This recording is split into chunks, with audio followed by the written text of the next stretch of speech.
two, two.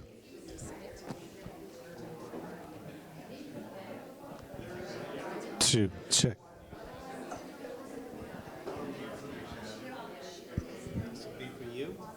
Hello, hello. Thank you. That's great. So during my I can turn that off there. You can mute it. It's a Where's little the weird. mute? I wouldn't worry about it. It's not a very hot mic. And do I? I would use it all the time because we're TV capture. Those folks can hear you back there.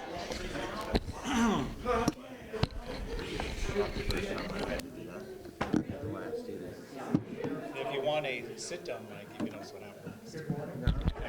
Because I'm going to be standing a lot. Testing. Okay, Mr. Mayor, council people, Mr. Mayor. Just so you know, for these microphones right here, they have a delay. So if you push the button, it doesn't quite kick in right away. So you don't have to keep pushing the button. I know, I've seen it. Don't abuse the button. All right, good morning, everybody. I'd like to go ahead and call today's meeting to order. It's Friday, February the 2nd, 2024. This is a special meeting of the City Council for goal setting. And I think the first thing we'll do is some introductions real quickly for everybody that's here. And why don't we, there's a podium in the middle of the room. There are people hiding behind it. Anyway, if we could just run through real quickly and introduce yourself so that we know who everybody is, that would be great, and then we'll proceed. Someone start. Richard Dale, Sonoma Ecology Center.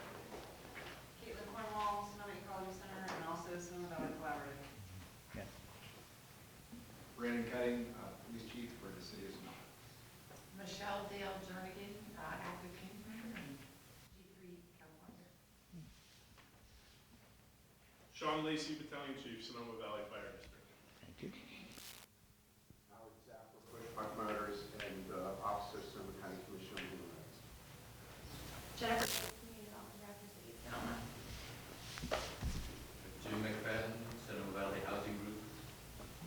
Sarah Tracy, Public Information Officer and Management Analyst for the city.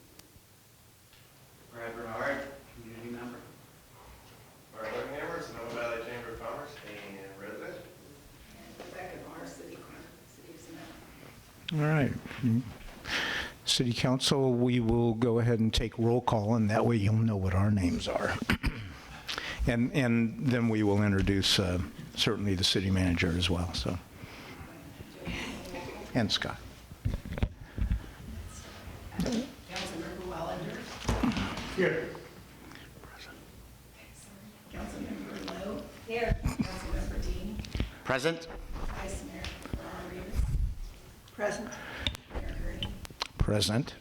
And I have the honor of introducing our city manager who's here with us today, and our consultant that's going to facilitate today's work, Scott Omerad from Leap Solutions.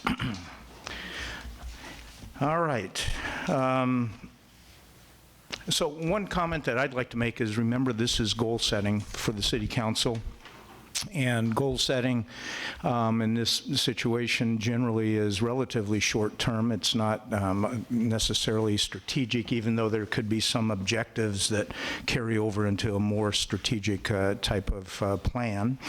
And as you all know, I think that we have our general plan process in the works as well. But we are looking for a work program for the City Council for the next year, basically. And I just wanted to put that caveat out there. And so with that, I think I will turn it over to the city manager to make some comments. Great, thank you, Mayor. We are going to have a full day today, and we're going to go over the schedule here shortly. Again, these will be, the way these goals will be used, we'll talk about how the goals will be used, why it's important, and how I'll use these as we move through the year in 2024. We've brought on Scott from Leap Solutions to help facilitate today. That way we can all participate in a way that is meaningful throughout the day. And we want to make sure we hear from the public. And again, at 10 o'clock, we'll have public comment. So if you have items, please be ready. We also did receive a number of emails that the council received in terms of public comment. So that information was also shared with us ahead of time. So with that, I'm going to turn it over to Scott to kick us off and go over the agenda and kind of where we're going for the rest of the day. All right, thank you, and welcome everyone. Glad to be here and representing the opportunity to have great dialogue. And prior to the retreat, I had an opportunity to speak with each of the city council members and ask them a few questions which are being reflected in our work today. So if we look at our agenda, you can see that we started with our welcome, and we're going to do a little preview of the day now, letting you know a few things of our goals and our objectives. And if you think about a planning meeting, a successful planning meeting is when you start with an end in mind. And so our end in mind today is to be sure we identify and then discuss potential goals for the city and move those to what are the ones that we want to move forward with the council's input. Today, dialogue will be rich, and we hope that there'll be lots of conversation, both from a perspective of question of support and question of disagreement, to work through and understand various points of view, which is always healthy in a good dialogue and a good planning session. We want to hear from the public. So we have time for that at 10 o'clock, and we'll have an opportunity to hear your thoughts around the goals. I was able to attend the State of the City address on January 5, if I remember correctly, and the presentation that was given there then, and we'll see parts of that again today, but also to realize how important this session is for the betterment of your community. And so working together to focus on that and hear from folks. And then reach a consensus on the goals that are showing up for the city. And as a point of reference for the council members, we created a worksheet for you to use based on what were the 23 goals, along with perspective from David, which we'll see in our PowerPoint, of what was achieved in 23. And then also an opportunity to use the same information that was received through the conversations we had as a starting point, and a way for you also to make notes of what you hear from our public today. And then the last part, again, is continue to build the ongoing working relationship between the council by doing this goal setting. I think there's nothing better as an exercise than for minds to come together and hear each other and then move towards consensus of what you want to work towards. And that's one of our main goals. So as we work together today, again, input and feedback is important. Having respectful dissension is important. And everyone participating is also part of that. So then as we move through the day, I have a kickoff question for everybody to think about. And then we'll have our public comment and input at 10 o'clock, followed by a break, and then a presentation from David on the state of the city. Then at 11:30, we'll start looking through the goals and brainstorming them. We'll have a working lunch to continue that work, and where we'll find the goals after lunch, again, another break. And then finishing up with final goal refinement and understanding what next steps and review are. So important aspect of that is so this is good information now, how is it managed? So we'll be looking for you as council to confirm your agreement back to David as your chief leader in regarding to those goals. So we hope that by that time, when we finish the day, that there'll be a lot of clarity of direction for David. And then we'll adjourn at 5 o'clock. Any thoughts or questions about that from the council? Of our agenda. All right. Then I think we are ready to move to the launch activity. So David, if you could advance the screen. One thing we would like to hear from our council members is what is your why or your passion for your role in the city of Sonoma? What is your why or your passion? And I will ask anyone who's ready to speak to speak.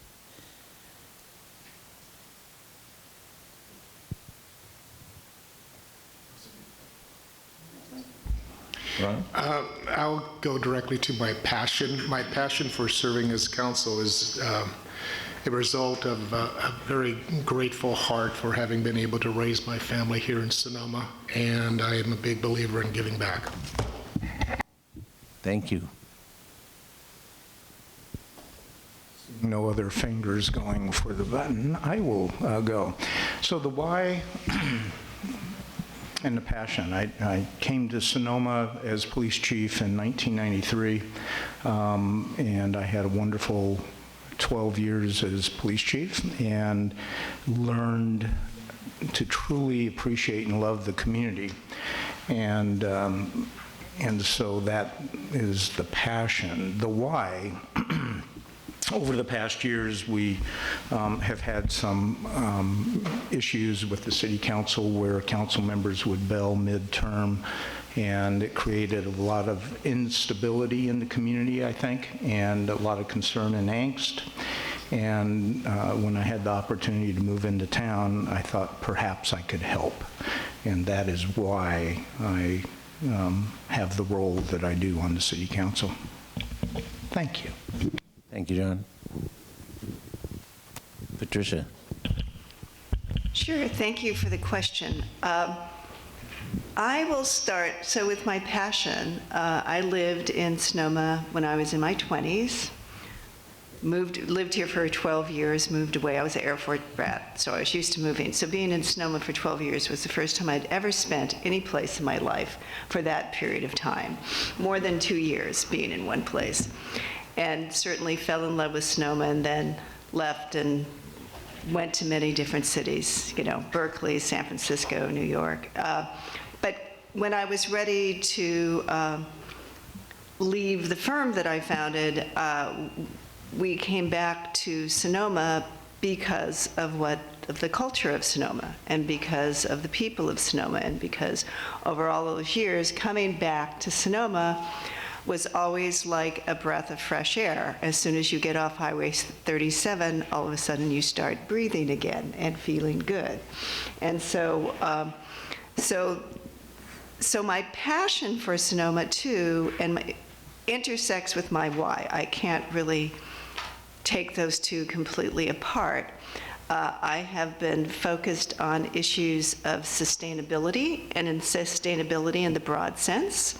So from issues of equity to issues of climate, you know, for me, sustainability is not an environmental term. It's a term about good quality life continuing on with respect for the planet and the people.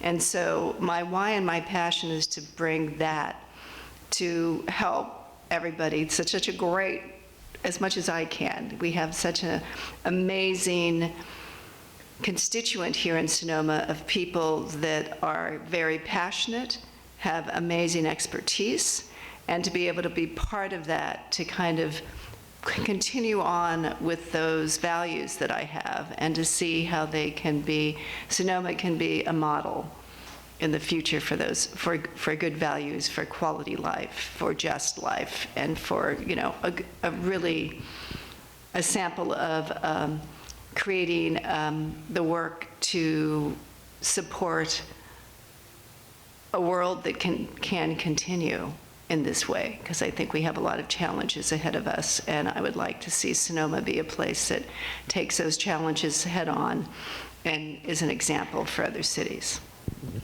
Thank you very much. Sandra.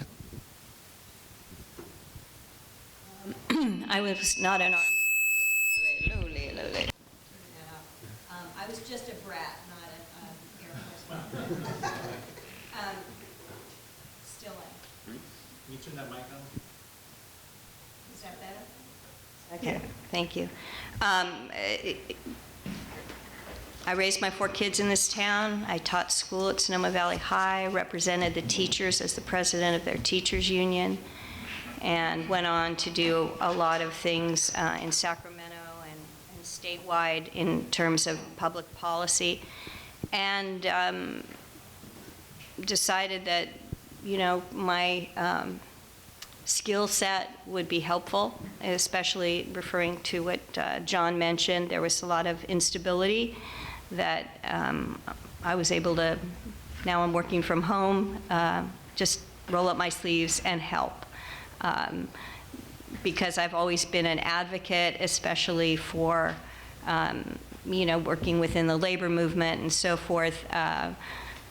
I'm always looking at how can we lift people up, how can we make their lives better, how can we make sure everybody has a seat at the table. So that's why I'm here. Thank you very much. Jack? Good morning, everyone. I think we are very lucky and blessed to live and work here in Sonoma. From the different perspectives, Sonoma is definitely a world-class city and area. Some of the people that came here just for visiting, it was in a lifetime memory, how lucky we are every day we are here. So from my immigration background, I've had my dream, my American dream. So I find a place here is perfectly fit. People around me can welcome me, accept me, and respect me. This is the city also with a rich history.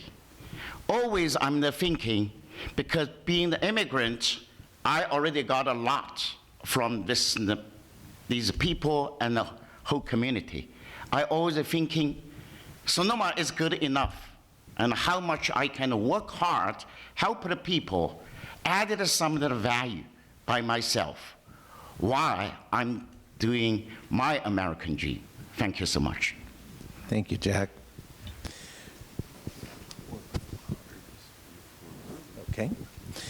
Okay, so thank you everyone for those thoughts and perspectives on your why and your passion. I ask that you reflect on that as we continue our day, because that again helps you bring meaning to the work that you do in your role here. All right, David? We are moving ahead of schedule, which I think is okay. So I'm going to go ahead and start going to give an update of where we are with the previous goals, and then we'll roll into public comment at 10 o'clock, but we'll wait till 10 o'clock to have that public comment time in case people are planning for that. So if it's okay, I'm going to skip ahead to the state of the city, and we'll come back. I do want to thank all of the staff that are here and some of those that are not that helped me pull this together. And thank you, Sarah Tracy, for helping make this look as beautiful as it is. So I appreciate the assistance on this. First off, I wanted to start off our former Mayor Lowe, who proclaimed the Year of the Arts in 2023. A lot was done in 2023 with regards to the arts. The dedication, obviously, one of the big ones was the dedication bench for the U.S. Poet Laureate, Ada Limon. The rotating exhibits at City Hall, which has been a great success, and we have a new exhibit that just was put up, I believe, this week. So if you haven't seen, we'll be announcing that shortly, and come to City Council meetings to come see that. We had the Earth Day photo contest, the Trash and Fashions show. We had two of our council members participate this year, and I'm curious to see who's going to participate this current year in 2024. And we've also had the return of the Sonoma Art Walk and the Vintage Poster Contest. So we do have an art commission as well that has been activated and is working and doing a lot of great work, and we'll talk a little bit about that as we go through some of the goal setting. In addition to the Year of the Arts, one of the things that we addressed first thing when I got here was the budget, and that's something I just want to touch on quickly as a frame of reference for as we move forward in terms of where the funding comes from and where it goes to. If you were at the State of the Valley, you may have seen this, but just as a reminder, our revenue sources are are varied, but a majority of our revenue comes from TOT, transit occupancy tax, which is essentially hotel tax, property tax, and sales tax. Those are the large one. Measure V is a dedicated half-cent sales tax for the city of Sonoma, dedicated to us. And EMS is the emergency system. That's our ambulance system that we operate, and is run by Sonoma Valley Fire. So those are a large source of revenue to the city that helps fund a lot of what we do. That money then turns around and is used to fund things such as fire and police, our public safety, our public works projects, so in roads, crosswalks, all the lighting that you see. That's coupled with grants that we are able to achieve. And then all of our departments, our planning department, building department, community activities, and normal administrative operations for the city. The budget, one of the important things that we look at each year is how are we sustainable and what our future looks like moving into the next 5 years. And so it's very typical to look at a 5-year forecast to determine, are we on the right track? Do we need to make corrections? Do we have a structural deficit, or are we doing okay? And after this year's budget, when we projected a $1.2 million deficit, we were able to identify a few things that we could change immediately, which changed that deficit, current year deficit, to $0.8 million. But quickly moving out of that deficit, moving into 24-25. So we were able to take into account updated property tax numbers from the county, modify some of our investments, and show that we are looking okay moving into the future. Essentially, this shows that we're fairly flat. Our revenues and our expenditures are in line, which allows us to move forward with existing programs, existing services, maybe some tweaks to those based on the conversation today. But what this also shows is that we don't have as much capacity to add large-scale changes or entirely new initiatives on top of what we're currently doing. To do that, we need to identify additional revenue sources or other ways to do things. So that's something we'll talk about as well as a group. So in 2023, the City Council early in the year came up with a set of goals, and so we're just going to go through those goals real quick that came up last year and where we are with those as a baseline for where we move into today's conversation. The first one was organizational assessment and developing a succession plan. A lot of work has been done on that. Obviously, the city hired this city manager. That was a vacant position that was to be filled. We restructured the planning and building departments and hired our community development director. That was a key structural change that was made for a number of reasons, for addressing moving projects through the system in a more a certain way, so people knew how things were going to happen. And it also sets up a potential succession planning approach there for our community development department. One of the important things that we also did fill is a weekend shift. That was a position that we've talked about for some time, to have somebody available 7 days a week. So now we have an individual who works on the weekends and later at night to have that coverage, so when things do happen, when things come up, we can react quickly and address issues. We had we had 3 vacant positions in the water department, which really hampered our ability to address issues, and those were filled this year as well. And we are in the process of revamping and doing an audit of our HR policies and procedures to make sure that those are all up to date, and we can bring updates to the City Council for implementation. So that got started as well. We do still have some challenges in this area, and we are struggling to fill some key positions.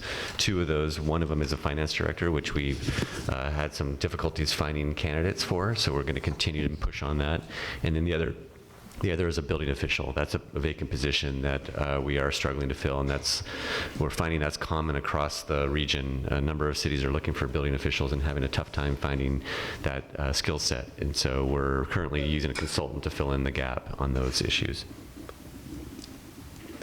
The general plan update was another goal of the City Council, to start that process. That did start. We awarded the contract for the update, established the task force, launched a project website, which is sonomacity.generalplan.org. If you haven't seen that, it's a great place to go for updated information, and all the information gathered from the public meetings is located there.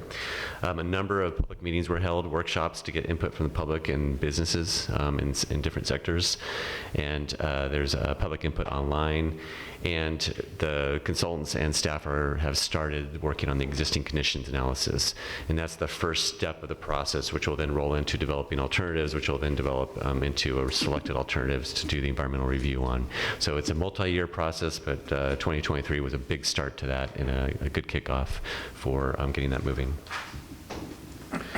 Housing, this slide is unfortunately not in your packet. It got left out accidentally, but it's just a quick update on where we are with our housing goal. We've adopted the housing element. We've updated our affordable housing impact fee. The Planning Commission developed a work plan which identified a number of policies and items to work on through the year, which was reviewed and approved by the City Council to implement the housing element goals. So that's a key effort, because a lot of the housing element lists a number of goals that we have to achieve, and a lot of that means work from the Planning Commission, policy development, and approval by Council. In addition, we implemented an online permitting system, which will really help expedite and move projects through the system, but also have better tracking and reporting. So one of the questions we get is what's happening out there, what's under construction, what's in plan review. So that type of reporting is going to be important for holding accountable in terms of timelines moving through the system and where things are. In addition to that, we have begun conversations with affordable housing developers, looking at various funding sources, working with the county on funding that's available to try to address affordable housing, and that's a big project that we're hoping to continue to work through. A couple other goals that were on the list, the park at West MacArthur and 5th Street. The city has hired Land Culture. They're working on a number of parks for us. This is one of the 3 that they're reviewing to give some concepts and designs and ideas for that area. Public outreach and initial designs will be expected this year in 2024. The update of the city's emergency procedures. This is a really important one. We have all been through a number of emergencies over the past 10 years and know how critical this is. We've been fortunate this past year. We've had some time to focus on this, and without an emergency in place. We did have 2 key positions leave this in 2023 that we had to fill. One was our building director who held that title of emergency chief, and we had a consultant that was helping with emergency planning.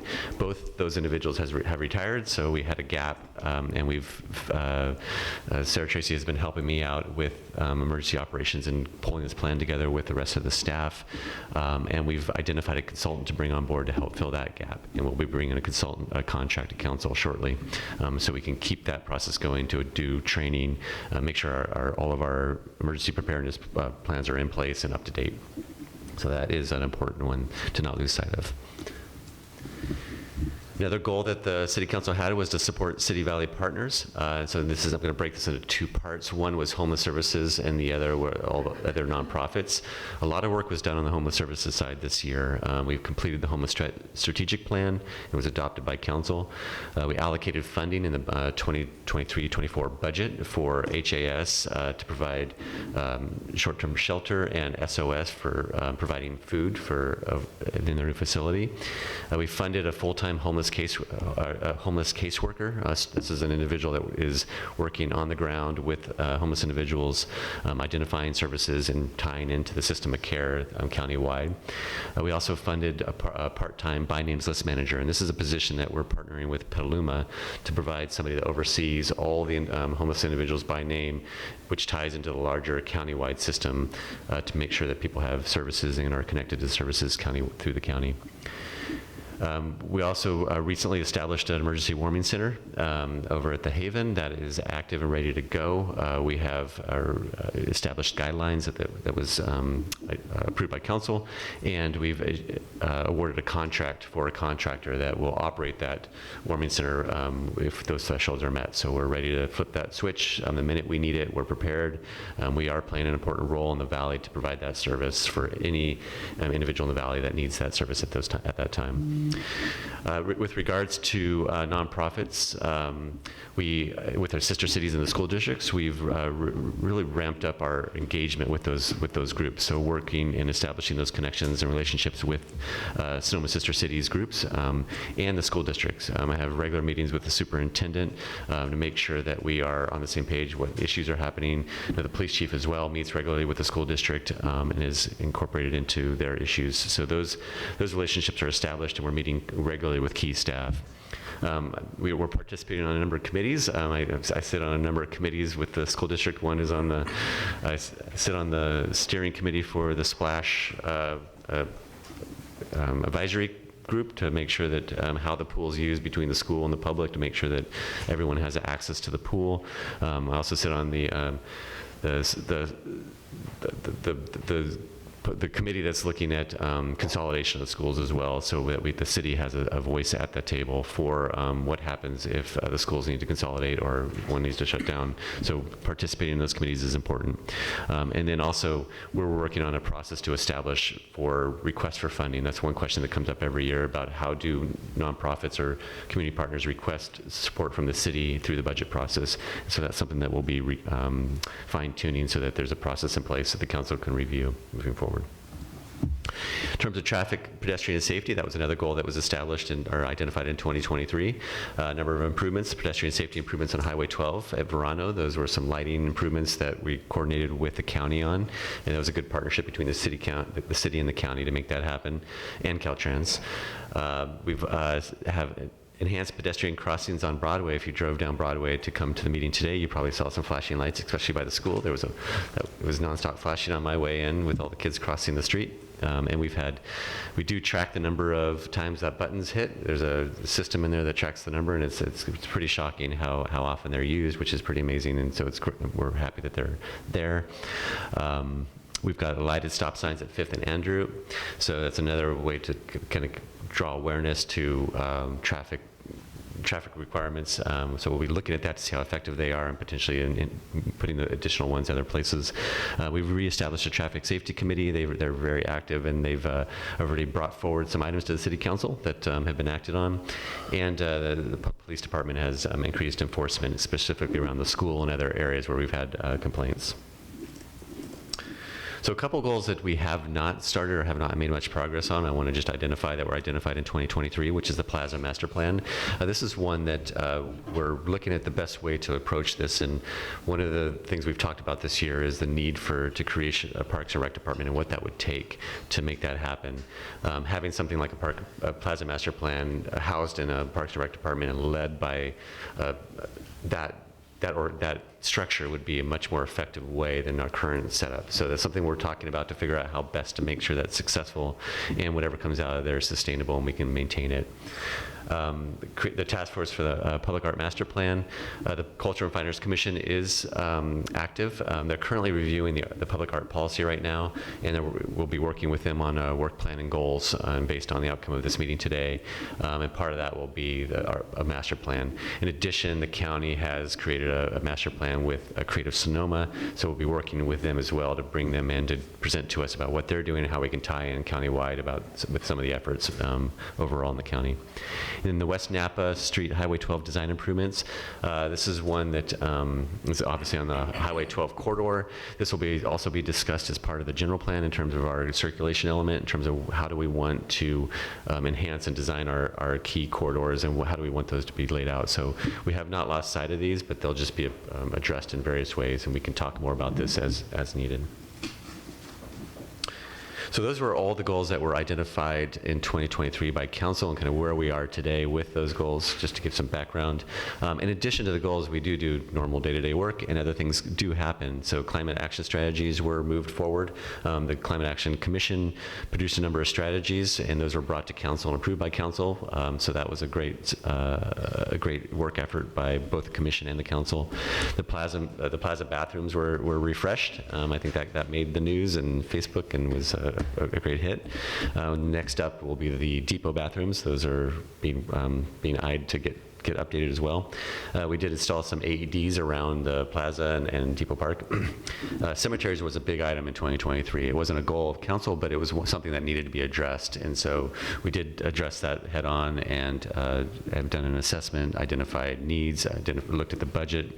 We're working on a pro forma, identified a staff position or job description, and policies and procedures for managing the cemetery. So that's moving forward. We also engaged the community this past year to work at come to the cemeteries and volunteer and help clean up and re-engage in those community assets.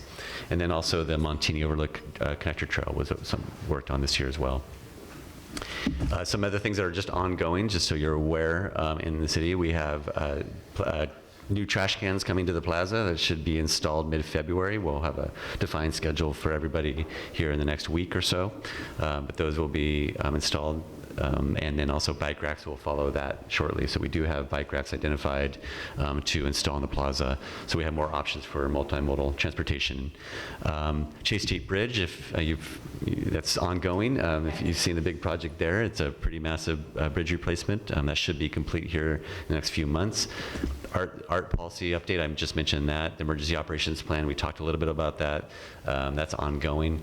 The Olson Park improvement projects and the Sonoma Valley Oaks Park enhancement projects. Those are two additional ones to the previous part I mentioned earlier about getting public input. And the picture above there is part of the Sonoma Valley Oaks Park public meeting. And then we have upgrades that we're doing, structural upgrades and civil upgrades for Depot Park. We just recently addressed some of the tree issues up there, and there'll be some other updates that we're looking at as well. So in addition to the day-to-day stuff, we also are doing a lot of events and working with the community. So recognition of key community members, the alcalde, the treasure artist, student artists, the businesses, or Celebrate Sonoma honoree Ken Brown. All those were great celebrations for community members here in Sonoma. In addition, we have a number of events. This is not the full list. This is just a highlight of some of the events that happened in 2023, but the Sonoma Valley Pride Parade, Sonoma Valley Pride, which was a great success this year. Tuesday night markets, those will be kicking off again this year. And we had community swim days with at Splash, 4th of July parade, city party, vintage festivals, spectacular lighting of the plaza, tractor parade, which was a really fun event this year, and many more. So there's no shortage of events that are happening in Sonoma, and there's going to be a lot happening in 2024. I can guarantee it. So just be on the way. You'll see some rollouts of all the different events that are coming to Sonoma in 2024. And we do have a number of partnerships. We can't do this alone. We are a small staff in a small city. We have about 44 employees total that do this, and so we do rely on community partners and partnerships with others. So we have partnerships with the Chamber of Commerce, which is key for economic development work that we do here in the city. The Sonoma Valley Visitors Bureau as well. We do provide financial support to providers to provide recreation services such as the Boys and Girls Club and others, and the Vintage House. And we coordinate with organizations for emergency preparation and response. So we do have a call with all of our community partners about how do we respond in an emergency, how do we help each other out, who has access to services and supplies and shelter. So those are things that we're constantly working on, again, to partner with, so we don't do everything on our own. With that said, a lot has happened in 2023. We're proud of all the work that's happened, and I'm proud of all the staff that has pulled this together. I know we've had some challenges this year, and challenges won't go away. The housing challenge is real. It's every community is facing that in terms of affordability, the rising cost to be able to find housing and to afford to live where you work. Budget recovery, that's always a challenge, making sure that we have a path for recovering our budget in a way that's sustainable. And then also identifying how do we find additional funding streams to do the things that we want to do as a community. Extreme weather events are just increasing, so we are working very hard on our emergency preparedness to make sure we're addressing floods, fires, or any other natural disasters that are coming our way. Earthquakes that are bound to happen at some point, just making sure that we are on track to being there. One of the things I mentioned early on is one of our biggest challenges, staffing, to make sure that we are able to attract and retain good staff. That's a challenge that we have. It's a challenge other communities have. It's something that's not going to go away, that we have to stay focused on as well. So keeping these relationships with our partners is key, as I mentioned before. That's something that we'll be focusing on. Whatever comes out of this, of today, the council's goals, we'll be looking at how we can bring in our community partners to help us achieve those. In addition to our community partners, we have our number of boards and commissions that volunteer their time. They work hard on these boards and commissions, and they as well will be working with them to figure out how to align them with the goals that you come out today, so that we can accomplish things together between our community partners, our boards and commissions, the city staff, to work towards achieving what the council wants to achieve in 2024. So with that, I'd be happy to answer any questions before we move on to public comment from the council. Are there any questions from the council? We're just burning right along. Mr. Wellender. Okay. All right.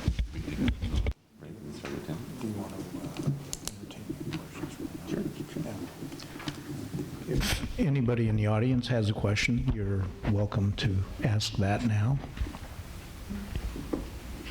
Seeing none, it seems to me we're going to take a short break so we can be in public comment at 10 o'clock.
we could.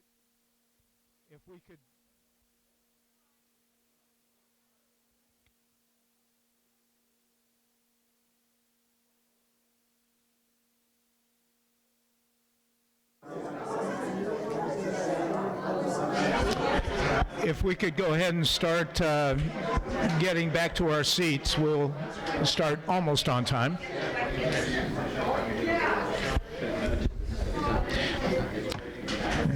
And also, once we get everybody in their seats, we'll see how many more seats we need to bring in.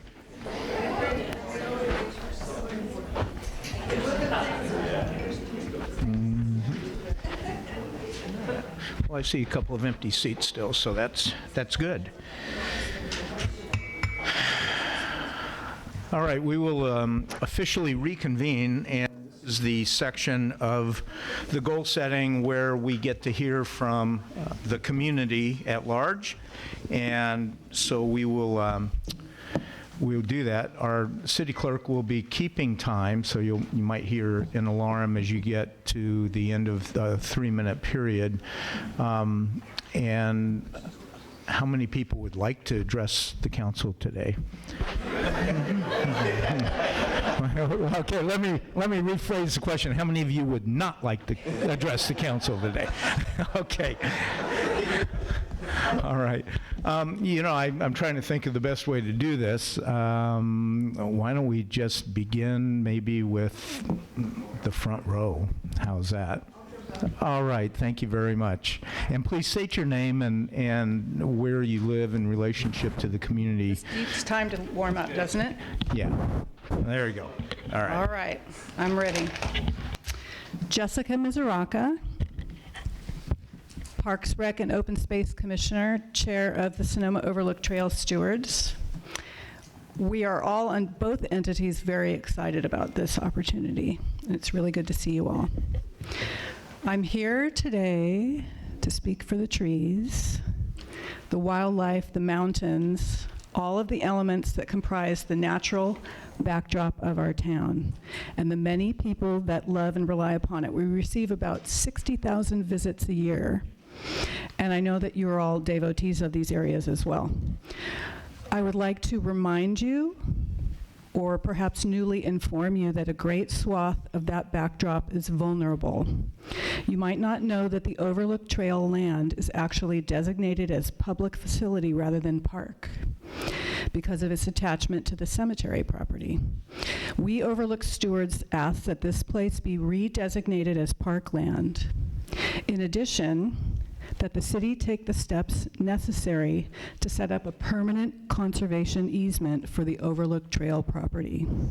A permanent easement is arguably the best way to keep the Overlook wild and undeveloped in perpetuity, and I think it would be well deserved for its own sake, and considering the vast funds and tens of thousands of man-hours that have been devoted to it.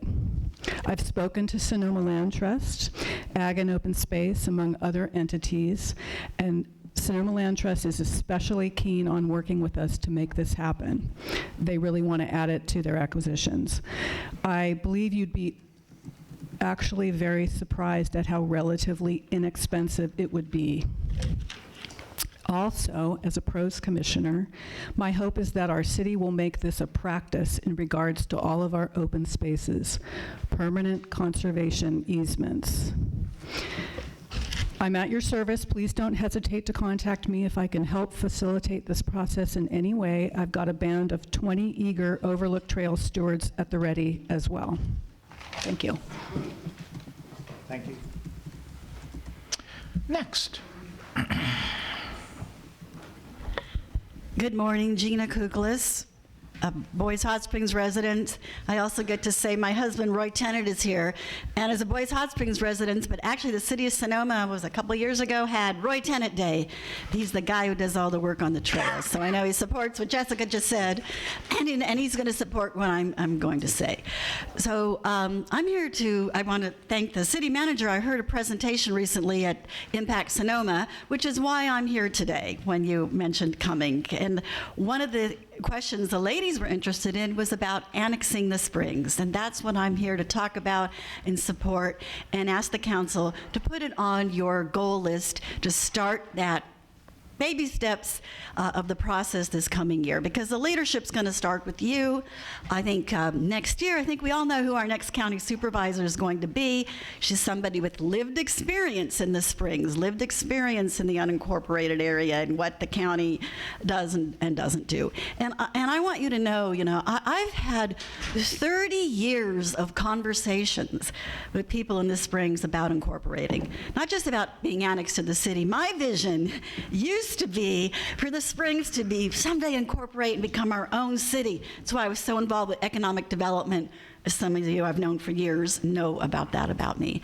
Of course, I've learned a lot since then. Not only is it not feasible for the Springs, but even the city of Sonoma, by today's state laws and standards, would not be permitted to incorporate as a city. So that just tells you a lot about decisions made in the past, and what we need to focus on is the benefits for today. And so I think your work plan needs to include the communication and messaging about this in a positive, the benefits to the city residents, to the Springs residents, to us together as a valley. I'll tell you, because I've had a lot of conversations, I say that in the Springs there's 3 camps. A lot of the people I talk to are very much for this. If you follow local government, you're for it. Then there's the I don't know group. They just need more information. They don't understand. There's a lot to learn. They don't follow the intricacies of government. They need a lot more information to know. And then there are the no, like my next door neighbors. They probably were among the minority of people who vote today, who voted in 1973. How many people in this room were old enough and voted in 1973? Yeah, I mean, the truth is a lot of it is either you weren't living here, you weren't born yet, or you weren't old enough to vote. So we stopped talking about what happened 51 years ago and the attitudes of people 51 years ago. Let's talk about today. We really need to focus on the benefits and positives. And thank you very much for allowing those of us who don't live in the city to be here and give our comments today. Thank you. Next. Well, being Gina and I have a lot of the same topic. I'm Josette Brozeiker, Boys Hot Springs, and as a long-time, I'm being short is weird. Okay, as being a long-time Springs resident and a member of the Wake Up Sonoma board, I hope you have all read the letter I wrote on behalf of Wake Up Sonoma supporting and encouraging a study of the viability of annexing the Springs. While all the financial and technical issues must be studied in depth, we must engage the community, engage what they want and need. We in the Springs and in the Valley have been subject to what many of us felt was a sham process regarding the development of Hannah and SDC. While meetings were held and questionnaires were sent out, they were designed to give the output desired by the creators. The choice of none of the above and genuine, free, and unbiased dialogue must be a part of this process. Community members of both the Springs and the city must be heard, and as for boundaries, let's look at where development actually ends today when drawing them, and preserve our open space and agricultural land. I invite the council members to walk the Springs with me and see for yourself where development is and ends. My house is at one of the boundaries I'm talking about, so I really do encourage you to, as Gina said, this is something that I think a lot of us in the Springs, it's a long time coming, this study, so we really encourage you to put it on. And then last, this is a little different. In looking at where income comes with the idea of supporting the city, it seems that the income comes from large corporations and hotels, and I'm wondering, we need more diversity and more business types and more opportunity for small, locally owned businesses if we're to remain a livable and vibrant community for all of us. Thanks so much. Thank you. Hi, David Eicher, also Boys Hot Springs. I want to talk a little bit about what Gina mentioned, that there are some people up in the Springs that say, oh, no, absolutely not. And one of the things I've heard is that, oh, the city has so much more, control of things that we can't do up here. And actually, I looked into one thing one time, and that is chickens. The city of Sonoma allows you to have chickens, not roosters, but chickens, in your on your residence. The county does not allow chickens in residential zoning. So, people just have this concept that, you can do more things if you're in the county than the city, but that's not necessarily true. So that's something that you may want to look at if it gets that far to a vote. I do want to talk to you a little bit about what the city of Antioch is doing in looking at blight. The Antioch Mayor Lamar Thrope is proposing to the city council, and I'll read this here, for the Antioch to consider taking measure to crack down on commercial landlords who do not take care of their properties. Many properties have become run down. The city has identified locations where they believe the landlords have failed to properly maintain the property. These sites have become blighted with boarded up storefronts, piles of trash, and illicit drug use. The city has tried and failed to get property owners to do something, and the mayor is now proposing 4 steps to deal with the problem. 1, injunctions against the property owners to prevent them from continuing doing what they have been doing. 2, authorize the city to immediately step in and deal with any health and safety problems, and then pay for the cleanup by putting liens on the properties.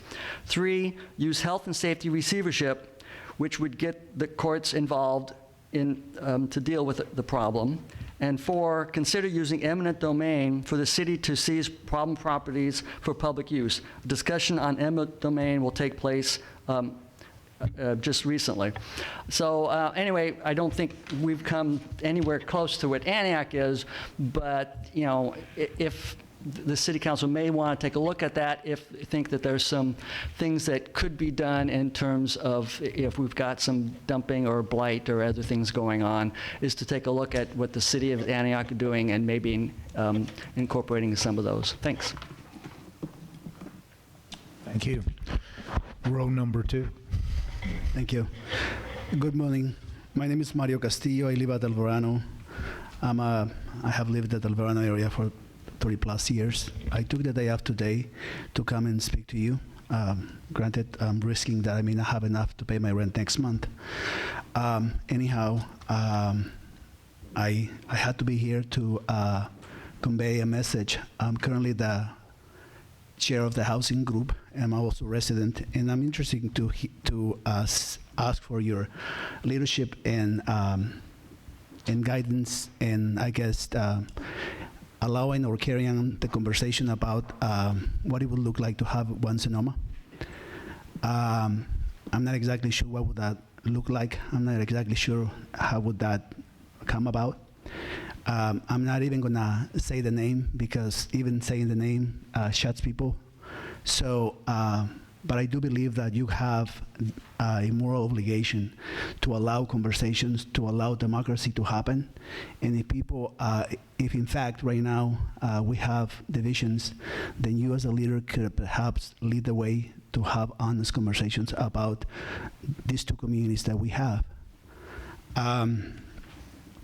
So, like previous commentators have alluded, have said, there are disagreements, there are differences of opinion, but that is where you as a leader could play a pivotal role to guide that process and in fact look at what's the best for this community as a whole.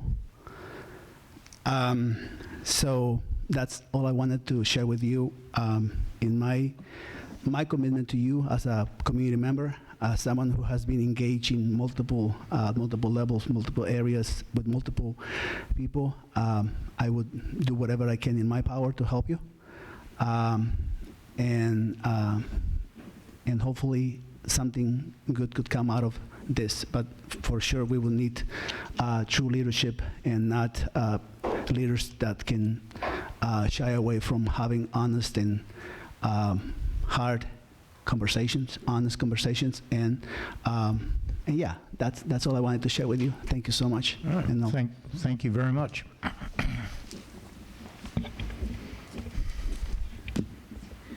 Patricia Cullinan. I'm president of the Sonoma Valley Historical Society and member of the Parks and Recreation and Open Space. I'd like to thank our city manager for acknowledging the value of the numerous nonprofits that support the educational and cultural life of Sonoma. I support the city figuring out how these nonprofits can get more funding from the city. I am also supportive of strong historic preservation guidelines that support the maintenance not only of our limited historic resources and cultural landscapes, but also the promotion of history that educates not only locals, but visitors about the rich history of Sonoma. I support that the cemetery become a park, and that's it. Thank you. Sure. Good morning. My name is Callum Weeks. I'm the policy director at Generation Housing. I am a resident of Santa Rosa, but don't hold that against me. To be fair, I can't afford to live here. It's beautiful, though. What a lovely day it is. Our message is clear, as you can probably imagine. Housing is the topmost priority for every single jurisdiction in Sonoma County for this entire region, and for myriad reasons that we've seen in the community, from schools closing to the average age increasing year over year. The signs are there. We have a serious and systemic problem in this region, and it has to be addressed in a very bold and quite frankly swift manner at this point. We would even encourage you at this point, go above and beyond what's in our North Bay Next initiative and just really set the highest possible goals you can in achieving in a very robust manner housing goals that will get Sonoma and really the entire region back on track. And in line with that, we would also like to uplift and echo the comments of those before us, or before me, and really encourage you to take the first steps forward with the unification process. I don't like using annexation. It's a very bureaucratic term. At the end of the day, this is a unification, and it is long overdue. Long overdue. The same thing happened in Santa Rosa and Roseland, and city manager was there for that, and it's great that we're one community now. It is better for so many reasons. So we would encourage you to begin those steps forward as well and set that goal. And with that, I'd like to thank you for your time and have a wonderful day. Thank you. Good morning. Caitlin Cornwall, representing Sonoma Valley Collaborative, which, as you all know, is a large coalition of many of your constituents. We have about 30 members, and so, and we sent you a letter. So just some of the things that this coalition is united behind. Many of them are already in your housing element, and so a lot of these comments are just to really urge you to be aggressive, proactive, set yourself targets, set yourself dates, move these conversations forward. So in areas such as exploring penalties for homes that sit long vacant, our coalition's also in favor of reducing the number of vacation rentals over time. Very much behind these ideas of unification and annexation. So our coalition, all 30 members, strongly behind that. One of the tasks in the housing element implementation is assessing the bigger parcels that are in Sonoma that could be multi-unit projects. So we'd urge you to just be really proactive of that, determine more in detail their feasibility for development, make public any requirements for those parcels so that developers can see whether to invest in project development. We'd like to see you set a goal to prevent any more single subsidized housing unit from falling back onto the open market. Anytime that happens, we can pretty much guarantee that that's a loss for a community member. Our coalition's really in favor of ideas like housing land trusts or nonprofit or public ownership eventually of land where subsidized units exist. And we'd really like to see the city of Sonoma be really active and noisy about supporting and promoting the two bonds that are going to make all the difference for housing, ACA 1 and the Housing for All bond. And we're super supportive of your city manager implementing all the stuff he knows about housing affordability. So anything you can do to support that happen. And just in general, we want, and we can help now. We have a new grant actually from the Catalyst Fund to get in there more on the details, where the devil lives, I always say. So things like making the city of Sonoma even more inviting for developers, whether they're existing residents or professional developers, to transform our housing affordability situation. Thanks so much. Thank you.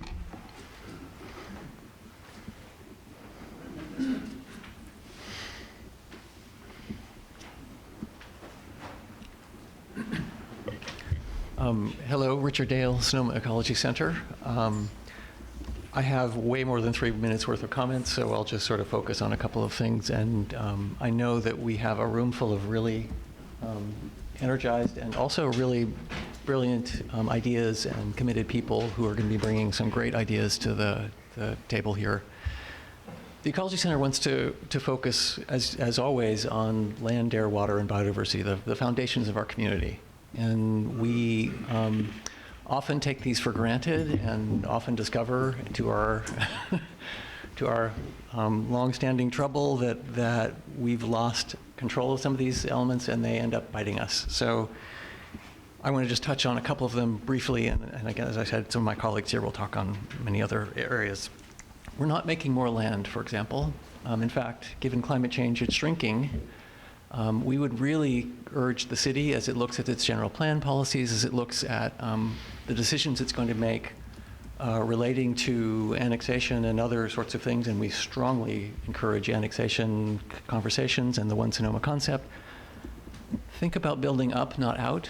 Every piece of land is really valuable. We are in the middle of a tremendous biodiversity crisis, and the more we can hold on to land and protect it, the better we are. That isn't to say we don't desperately need housing, and these goals are not mutually exclusive. In fact, they can work together. The more we build things in places where we're concentrating development, the more we're able to have transit and things that make sense in terms of climate. So making sure what we do concentrates development and keeps lands protected is really important. I also want to talk again to what others here from the Overlook Trail Task Force and other community groups will be bringing forward. We really need to make sure we look at that hillside backdrop as a very special place. It frames the character of our community. We talked about it 30 years ago, and a lot of steps were taken to make some actions that resulted in the Overlook Trail, the protection of the Montini Preserve. A lot of that land is still vulnerable. As you heard, there's still work that needs to be done just with the land that's within the city ownership. But there's also an easement on top of the Montini Preserve that could be developed with 2 home sites. The owner is willing to talk to the city and others about protecting that land and making it public ownership. There's another parcel that's very visible on the Shawkin Hillside that's, I understand, still owned by the Shorensteins, and they haven't made any plans to development. We could potentially get development first right of refusal, or potentially even get that development right and potentially protect it. There are things we could be doing to protect that hillside backdrop, and I think it's really important for the future and the character of the city. In terms of air and climate and the things that we care about there, as I said, there'll be others here talking to some of those features, and I'm really delighted if you can consider things about reducing vehicle miles traveled and supporting transit and pedestrians and bikes and so on, and thank you for your time. All right, thank you. Anybody else in row number 2? Let's move to row number 3. Oh, go ahead, please.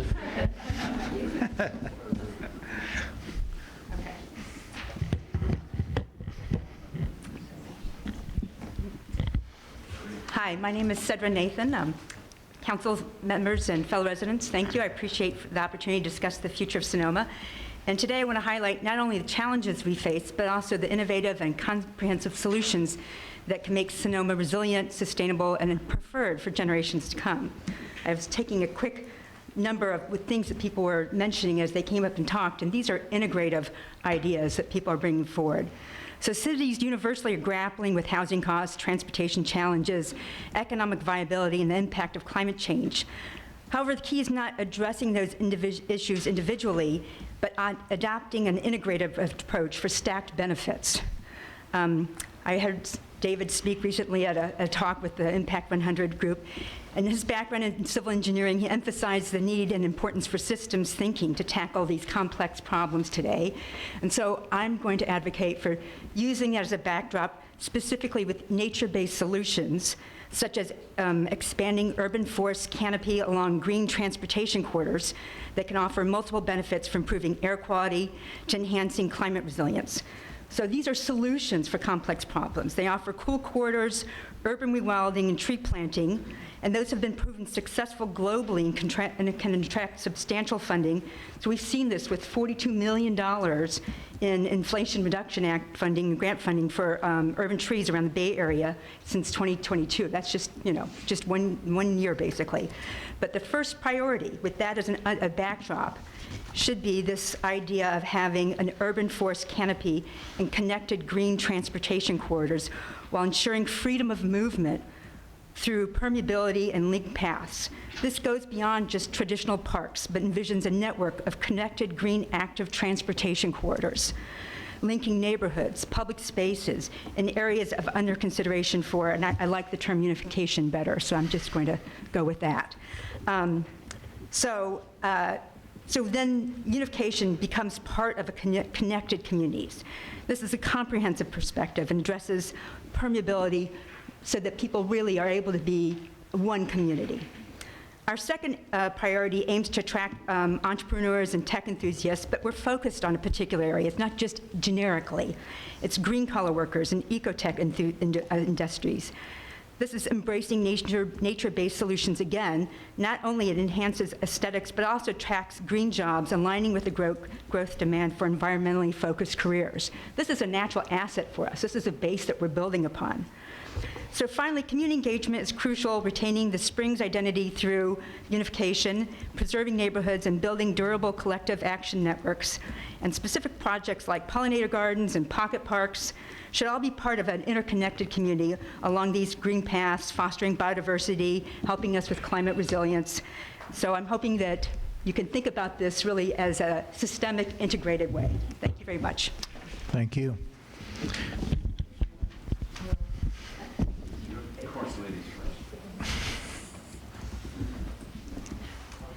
And to follow up on Cedrus too, I'm Bonnie Brown. I live just outside city limits here for 25 years. I'm here to speak for trees, urban trees specifically in the city limits, not just the ones that we need to create because of the heat zones, which will really enhance our community, but for our existing heritage trees. Our oaks, redwoods, and probably there are a few others that are essential to birds and pollinators. They're rapidly declining. It's essential for, well, 1/3 of everything that we eat and drink has to be pollinated by insects, or they just don't grow. We don't have our crops. And then also the beauty of them, and of course Cedra's talking about all of the other advantages of these huge trees. I think it would be something to think about of having a law or ordinance that any individual, homeowner, or someone that buys a property must plan around saving any heritage trees. It takes several generations to grow a tree, 50 to 75 years, so that it has a real impact on the cover and also in the area, and then also for the pollinators and the birds. This is their habitat. This is where they get their food, where they nest, and where they survive. And we're cutting those trees down. As an example, behind the new hotel project, there are a number of live oak trees that are mature back there, viable. In the EIR, I made sure that was studied by an arborist, and they're all being cut down. All 50 of the trees on that property have allowed to be cut down, paved over with all cement and blacktop. We need to have some ordinances and laws that have teeth where developers, when they buy a piece of property, they know what they're up for. They have to save those trees. Also, I really appreciate what Cedra mentioned about pollinator gardens in vacant lots throughout town. We have one in town now, and we're just next to the General Vallejo Field. It's a demonstration garden. People can come and see. And then there's also one we're just starting at the Marcy House tomorrow in the front. So I think that's important. If you can just put that in there to develop those throughout the city. Thank you. Thank you.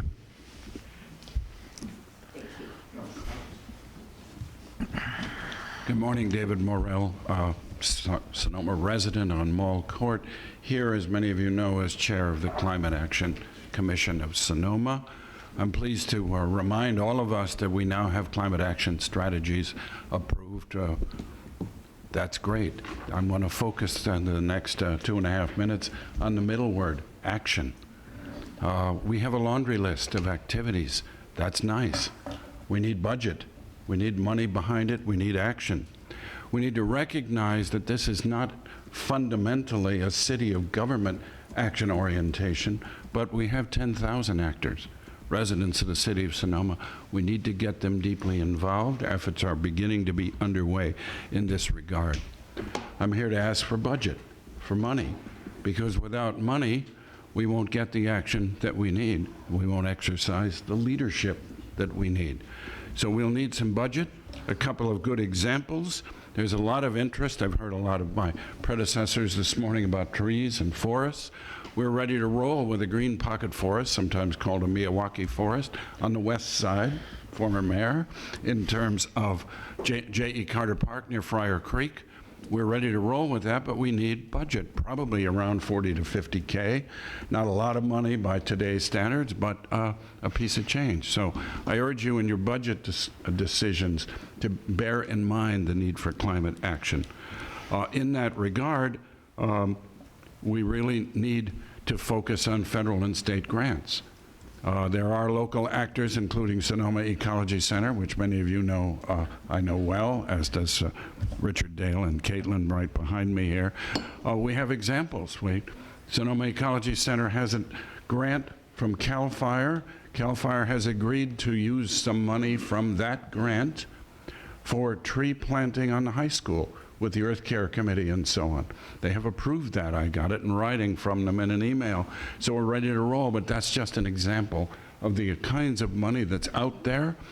I would think, and there were a number of interesting comments about annexation, that as we work even pre-annexation jointly with Sonoma Springs community, we'll have much greater access to federal and state monies, which are heavily oriented toward disadvantaged communities, which is less true of City of Sonoma than it is of Sonoma Springs. So let's jointly figure out how to use that to our advantage from a climate perspective.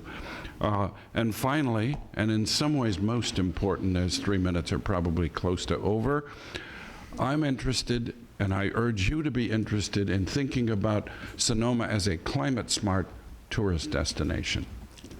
In that regard, what signals do we send with free parking on the plaza? What signals do we send with hotel rooms where people arrive in gasoline cars? Let's urge them to bring in EVs. I've had specific ideas on that, as you know, and I'm now past 3 minutes. Thank you. Thank you. Yeah, we'll go ahead and work our way down the wall there. So, Thank you. I'm Claudia Robbins, a resident of Sonoma. I've sent my comments to you in emails and also for the public comment if I use the correct email, but this will add a bit to that. The city of Sonoma and the Springs are connected in many ways: schools, activities, shopping, and the topic of unification has been circulating for years, as you all know. I'm here today to urge you for this year to prioritize a study of unifying the Springs and the city of Sonoma. Such a study will clarify the cost and the advantages and disadvantages of unification for everyone and allow for public input on this issue, because there are varying opinions. A unification study is an important educational tool, one that can verify or disprove the current concepts and biases and the advantages and disadvantages. It will allow or provide data that allow residents and council members to make informed decisions about unification. So just as Santa Rosa and the county eventually negotiated terms of unification of Roseland and the city of Sonoma, a study of unification can indicate the costs and benefits to both the city and the county, and benefits and costs that the county and the city could negotiate. I'm aware of the costs that a study may involve, both in terms of staff time and perhaps outside consultation and research, and this too could be negotiated with the county in terms of sharing costs. So I don't think a study is just a city cost. It's extremely important to the residents of both the Springs and the city of Sonoma that the council agendize and improve an annexation process study, and that this item become a top goal for 2024. So it's time again to move on studying the unification of the Springs and Sonoma. Thank you for your attention to this issue. Thank you.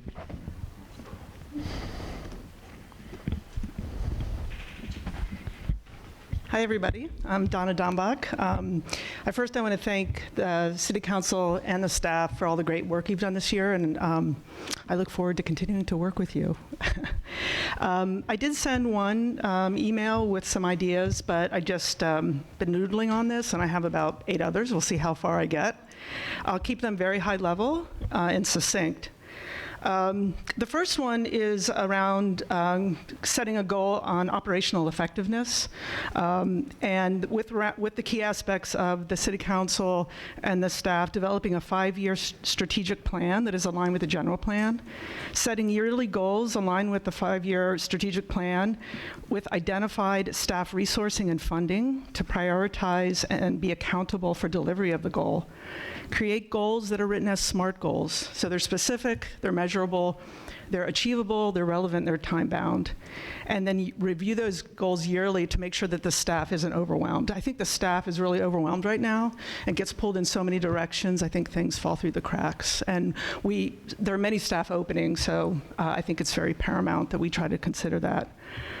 With regard to the funding, to again review the current funding sources, consider new funding sources, perhaps reallocation of percentage of TID or TOT funds to support housing or climate action strategy. I offered that idea of a transfer tax as a line item when we buy a closing cost for a house, but I understand we're not a charter city, so that might not be feasible. Could we ask for 50% of our property taxes?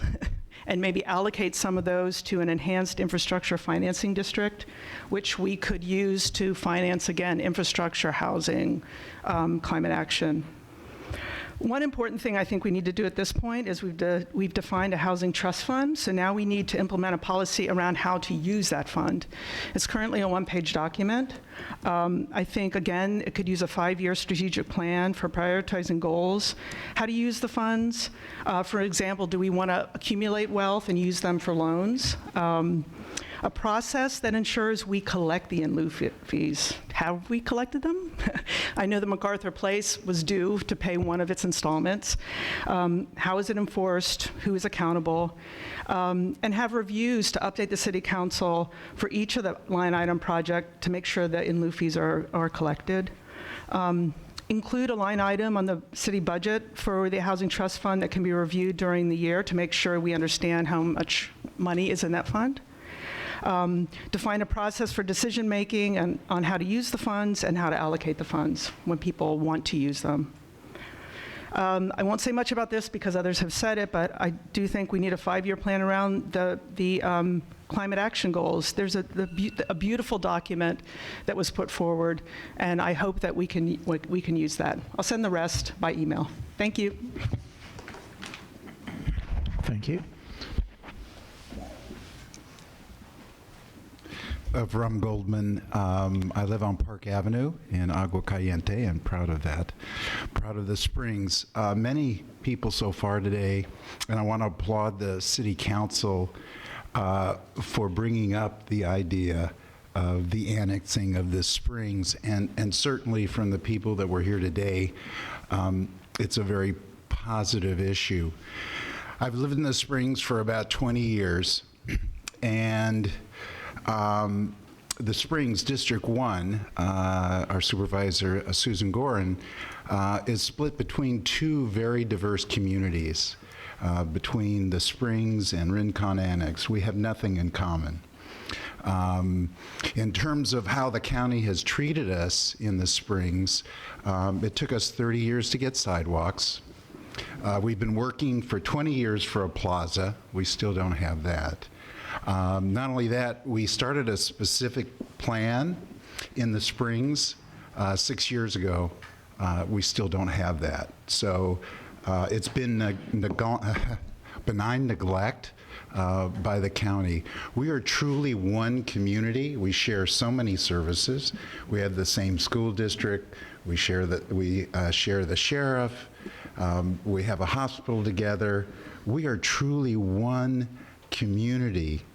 And as the Chamber brothers have said, the time has come today. And so I want to encourage the City Council to truly consider the issue of annexation.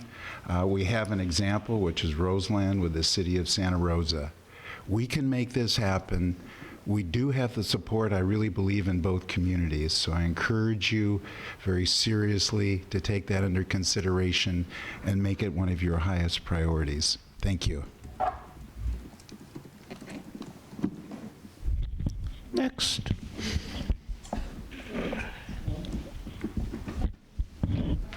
All right. Nobody in Rule 3. Nobody in, oh, here we go. Don't be bashful, folks. Going once. Good morning, City Council members and staff. My name is Carol Marcus, 873 First Street West. And I just want to thank you for holding this meeting and for listening to the concerns of your community, our community. The majority of my comments this morning center around how to provide housing, more housing in the city of Sonoma. The city of Sonoma needs to live within its means and begin to solve the housing crisis within its own city limits. A core problem is that people who work in Sonoma, as you know, cannot afford to live in Sonoma. The city must find ways to produce housing within its own city limits. I would like to suggest a few implementation and policy measures that might bring that into fruition. One is to identify underutilized properties in Sonoma. Another is to consider rezoning properties along West Napa Street to mixed use to incentivize the production of housing there. And hand in hand with that, I would change the requirement for housing in the mixed use zone to 70% housing, 30% commercial, and vice versa in the commercial district, 30 housing and 70 commercial. I would specify a minimum housing density in the mixed use and commercial zones, as is done in all other residential zones in Sonoma. And I would suggest that that be 15 units per acre. Currently, there's only a maximum of 20 units per acre. And perhaps most importantly, as I'm sure you know, it's very important, hold developers accountable to the city's development code. If the city is truly wanting to make strides to bring housing into the city, I would suggest shifting priorities to enable this. As a starting place, I suggest a reapportionment of TOT dollars coming into the city, as has been mentioned. As you know, the city's Affordable Housing Trust Fund gets 1% of the TOT money coming in. The Tourist Information District, by contrast, has its own pot of money outside of the TOT, amounting to 2% of room rates in the city. Since hotels create the most demand for housing in our community, it only seems fair to me to split the funds going into the TID with the Affordable Housing Trust Fund, while retaining the 1% of TOT for the trust fund, thus raising the percentage of money into the Affordable Housing Trust Fund to 2%. This would go a long way towards growing the fund. And another last item outside of housing, or possibly not, is I'm very much in favor of imposing a vacancy tax on shuttered businesses in the city of Sonoma. Thank you very much. Thank you. Next.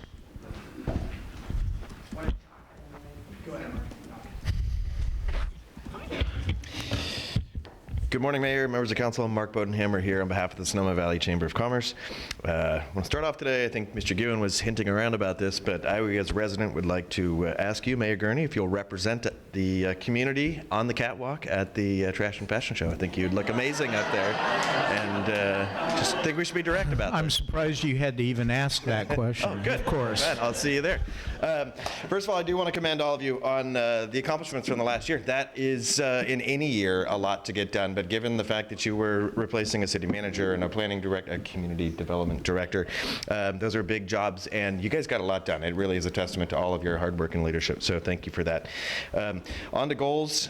We have 10 I wanted to mention today. Housing, housing, housing, housing, housing, housing, housing, housing, Plaza Master Plan, and transportation.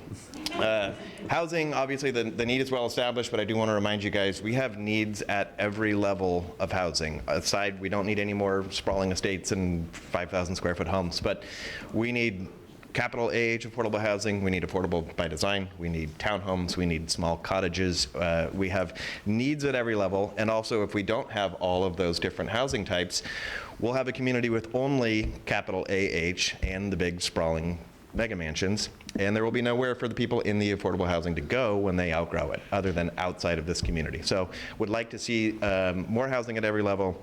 Let's say yes to all of it.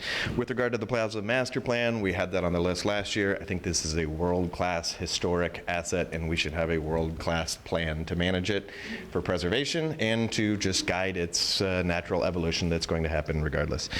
Transportation is a great way to supplement housing. We can bring people in from outside the community. We can make sure that there's good circulation between the Springs and Up Valley neighborhoods and the city of Sonoma.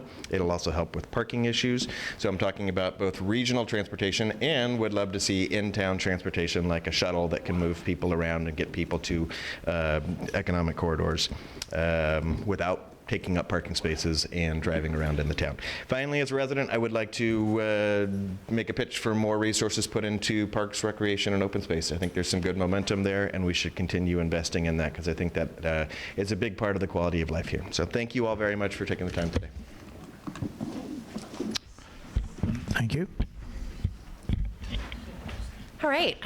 Thank you all for being here. My name is Robin Sebastiani. I'm the Executive Director for the Sonoma Valley Vintners and Growers Alliance, and I want to echo the focus on housing. I don't have a good joke that Mark had prepared, but needless to say, it's definitely something that I think is worth focusing on. For vintners and growers, oftentimes there is a conversation around migrant farm workers. That landscape has really changed. It's changed into families that want to be here, that are integrated in our communities, that aren't traveling home, that are working year-round, and they need housing at all levels for their families. Their kids are in the schools, and anything that we can do to support that, our alliance is in support of that, to help make sure that they have a place to go, that they don't have to live out of town. Also, as a resident myself, I have 2 young girls. They're in 1st grade. Anything that we can do with Parks and Rec, we have families abound that will be supportive and celebrate any work in this area. So thank you for your time. All right, thank you.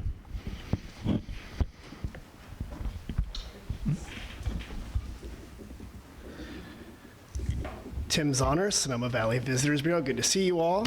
Hi, Scott. Good to see you. Been a while. You run an efficient meeting. I haven't had a chance to take my coat off, and this room is full. So good job, everybody. You're doing a good job. I just want to echo, I know other people have been here. I see Cal Weeks is over there salivating. Housing is important. It's very important. And I know People often think that tourism is at odds with housing. It's actually not. That's probably the number one thing that the hospitality industry has been asking for is housing. I hear people drive up to an hour to come to work in Sonoma Valley, people like myself. So housing would be an important thing to bring here.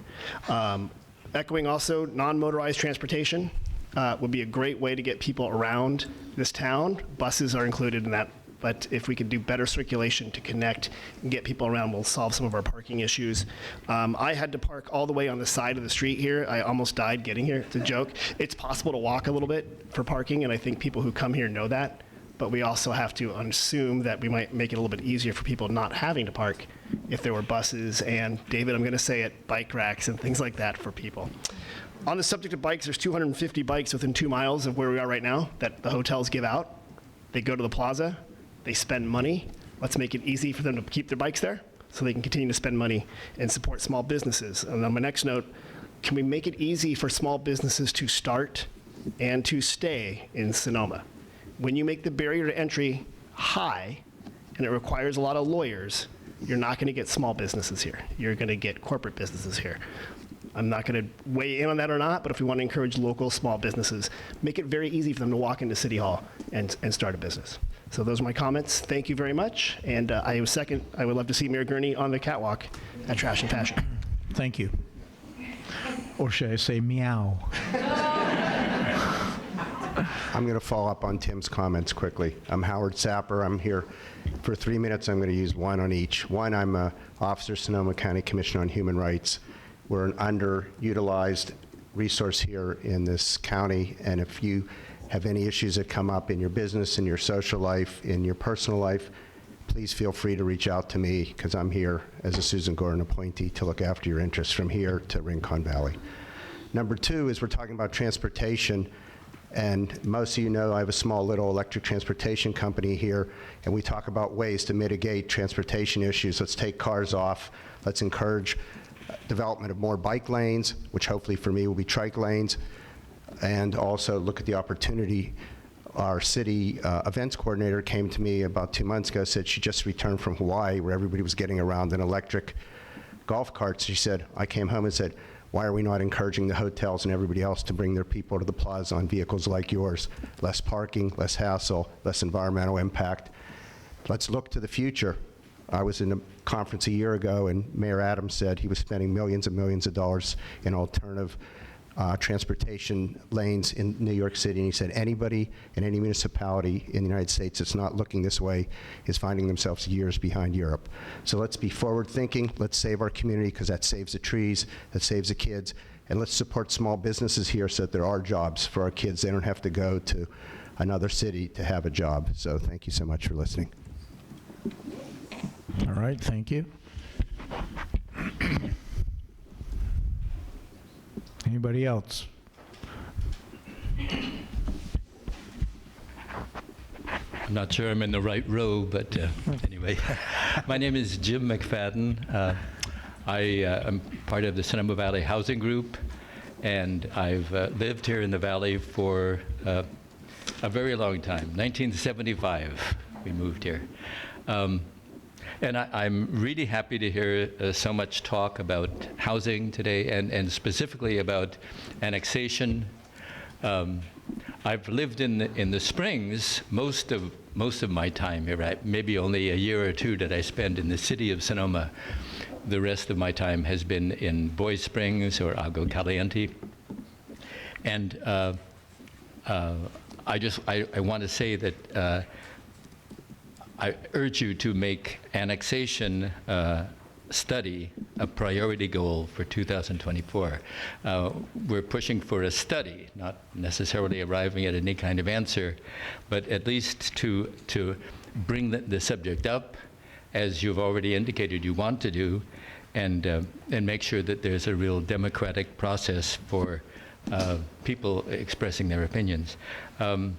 Now is an especially good time to look at the study because David Ewan has direct experience with Roseland annexation. LAFCO recommended that the city, quote, consider actions taken in concert with other local agencies to improve the effectiveness and efficiency of providing municipal services in the Sonoma Valley region, up to and including the possibility of expanding city boundaries to include areas in the valley that are largely developed and urbanized. Thank you. Thank you. And I think you were in the right place. All right, anybody else? Please. Thank you. My name is Iris Lombard. I'm short. I've lived in the Springs almost 50 years. It'll be 50 years next year. Economic divergence was much less in the 50s and 60s when I was growing up than we are experiencing now in the 21st century.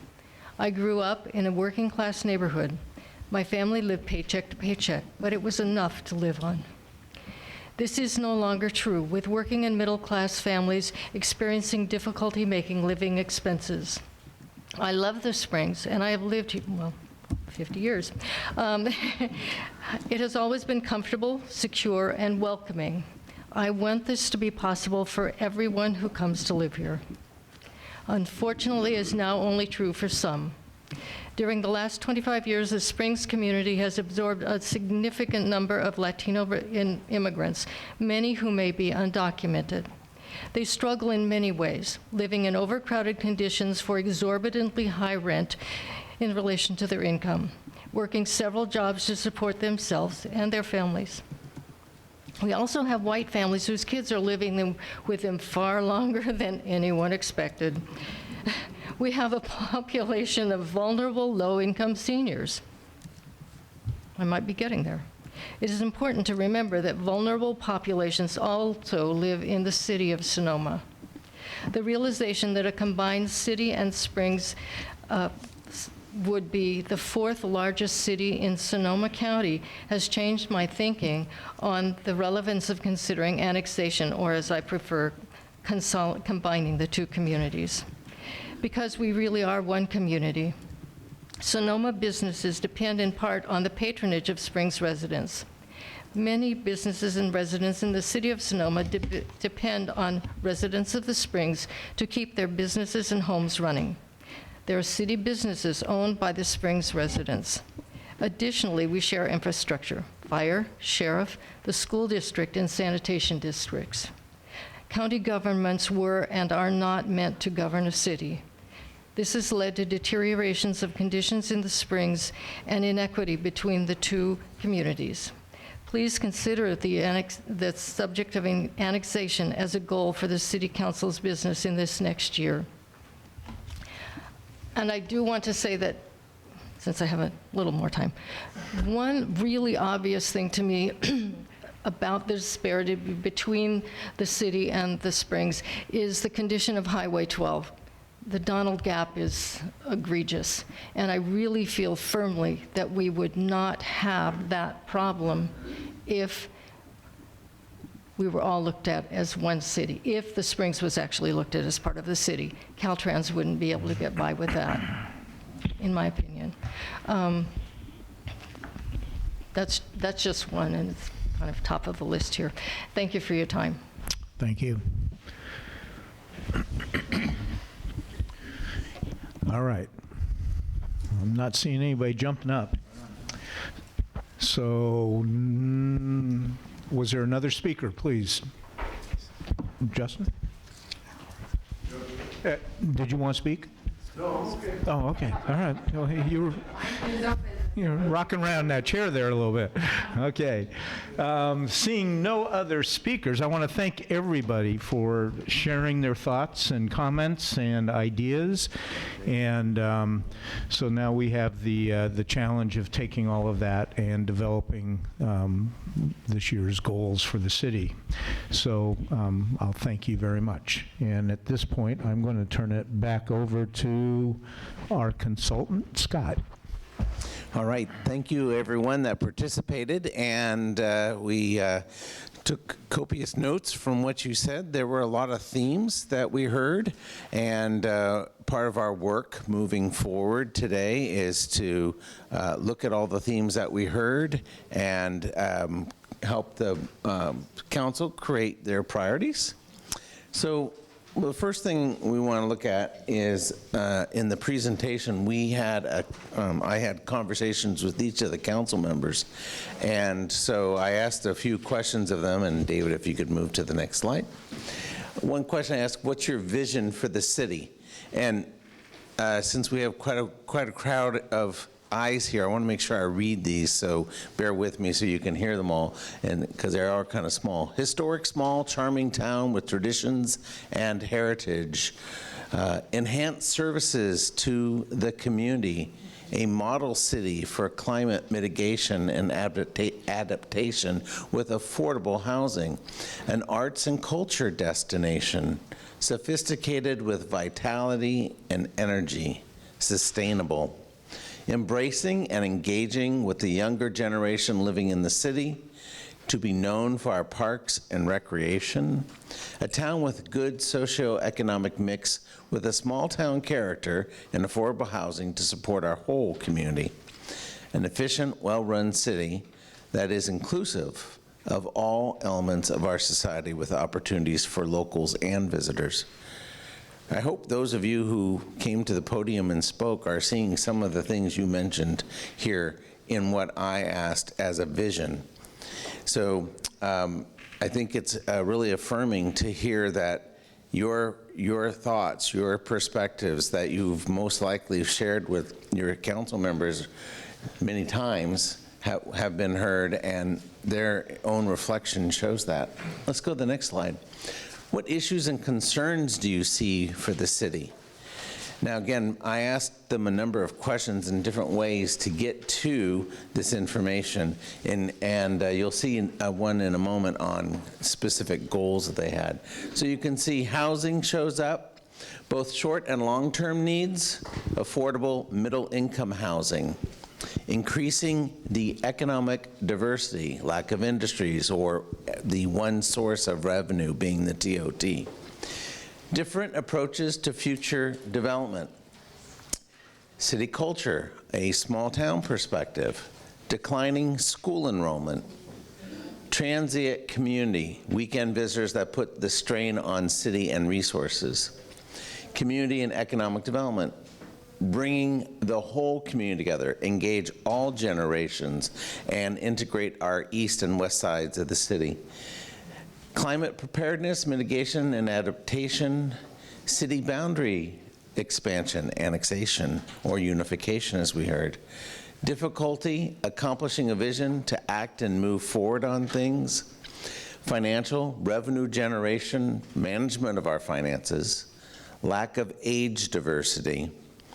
Underutilization of city assets, lack of staffing to maintain our assets, under-resourced, and our parks and recreation opportunity, and then safety and traffic management. Again, many things we heard in your comments that you shared with us. And then next is, what are your initial 2024 goals, ideas for the city? And in this question, again, I asked the council members individually, what were your thoughts? And then summarized what I heard in those thoughts from that conversation. So one is business attraction and innovation to support small businesses and job market diversification. Community character, add commercial and housing projects, arts, culture, historic sites, restoration of our landscapes. Housing, affordable and middle income housing, housing trust fund, rent assistance. Commercial corridor improvements, West Napa Street area, infill projects, the general plan review, climate mitigation, adaptation, sales tax initiative, to support a recreation department, for example, annexation, plaza vitalization, master plan, economic opportunities, city services, community service, reduce obstacles to permits, streamline services, traffic safety, revenue, and budgets. So again, thank you for what you shared with us, and now you've heard what your council members started to think through in their preparation for today's conversation. And I don't remember the next one. Oh, yeah, great. Okay. So now we want to think about, in the brainstorming piece of, so we've heard a lot, city council members, and you've heard from your public.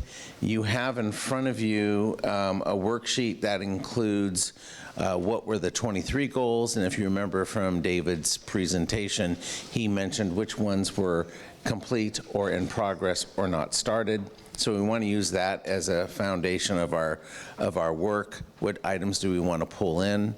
Then you have another sheet in front of you that consists of your input and the goals you stated. And then there's an orange sheet which contains the ideas we heard from our public today.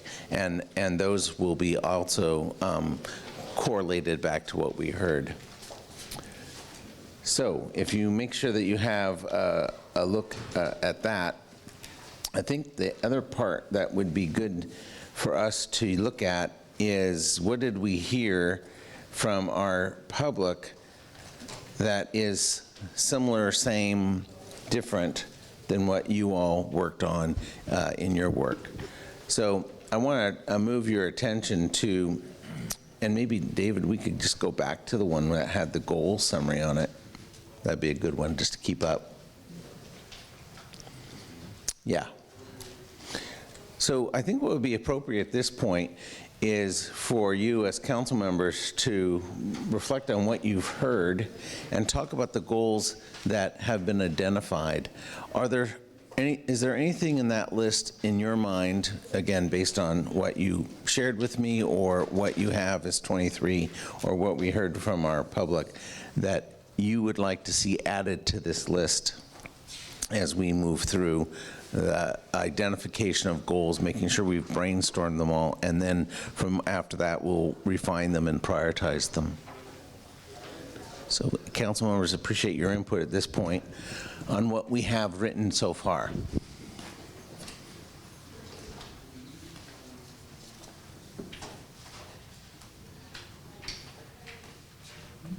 I think they're digesting. Yes, I would be digesting too. A lot of information has been just shared in the room. Patricia? Yeah, I'm willing to start. I'll probably have a little bit more to say as we carry on this conversation, but one of the things that came up several times, it's not really showing up here, is transit. So that did not come out, even though I think that many of us are thinking about that and see it integrated within housing and climate mitigation and adaptation, but it came out very strongly as a specific issue for many people. And then the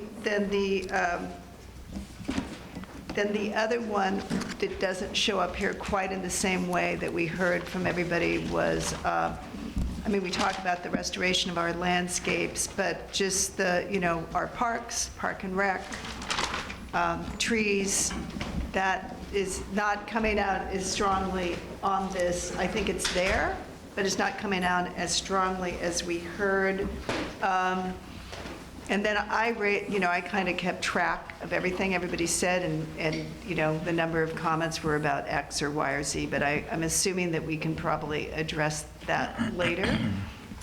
So I'm just commenting on things that I think are not coming out as strongly on here that we heard from the folks here. Oh, also issues of vacancy properties.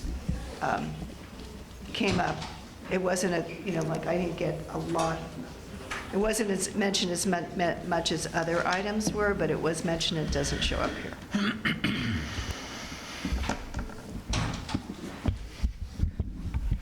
Thank you. Jack? Thank you.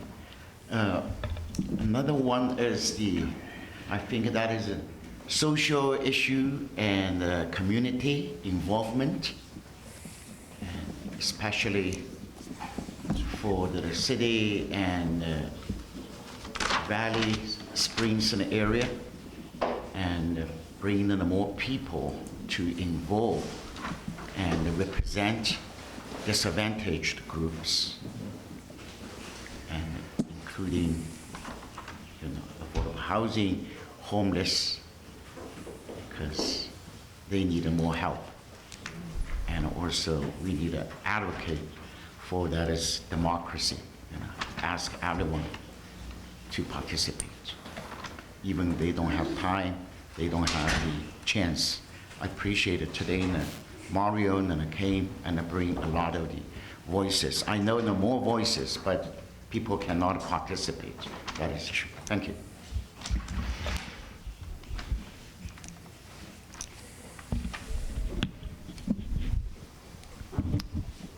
Mr. Welander. I'm still digesting, but I do have one memorable reflection back to a comment that was made. I think there'd be great value in having a goal of developing a 5-year strategic plan.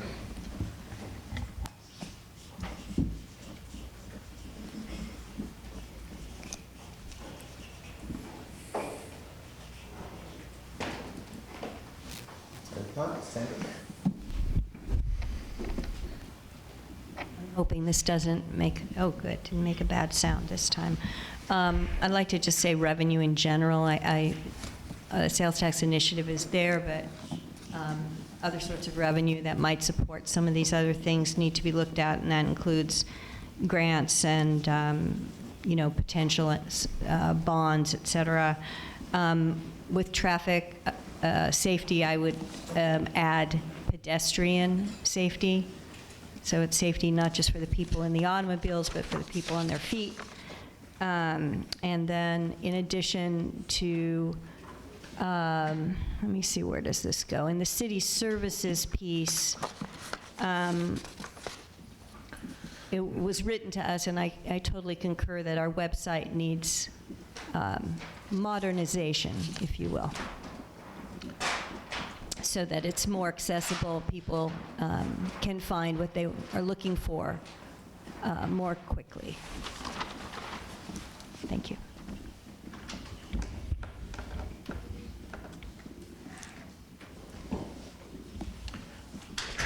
Well, I'll jump in with one that doesn't really jump out on the list that we've got on the screen, and that is the concept of conservation of open space and what that looks like.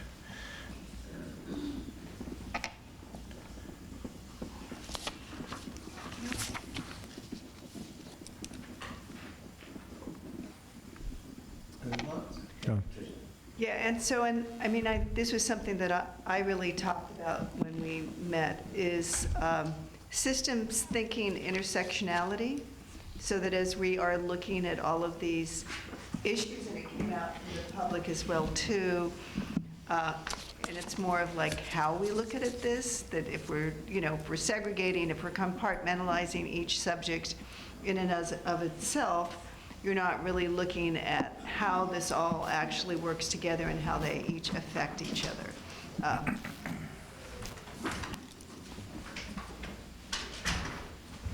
So one thing that's helpful, one thing that's helpful in that regard is that as you look at your goals, where do they, pieces of them come under each of your major factors? So if you look at conservation of open space, is that the main topic, and then underneath it are a number of items. That's one thing that we'll want to do today as we look at our priorities, is what are the main topics, and then what are the things underneath them, and then how do they connect to one another. Like, for instance, revenue and budgets connects to just about everything you're doing, right? Other thoughts? If I may, Mr. Yes. Mayor. But if I could just, on the West Napa area, it says infill project. I think it's bigger than that. I think Ms. Marcus also identified something that's, I think, very important to look at, and that is zoning in these areas. So infill projects, I don't know if that's specific enough for people to understand what we mean by that, but I would say that the entire West Napa corridor area needs a lot of work, including trees. Yeah, and as you mentioned, we heard some thoughts around that in the public commentary as well. Yes, Ron. Two other items, and I'll just reiterate previous comment. That is, trees came up a lot, and there's a lot of different avenues and ways of looking at it, and we just have a lot of ground to make up on that one. And the other thing that we did not accomplish in '23, which is an underutilized city asset, is that we still need to take a hard look at the cemeteries and how we're moving forward. We've gotten some direction or some opportunities, but I would like to continue to keep that at the top.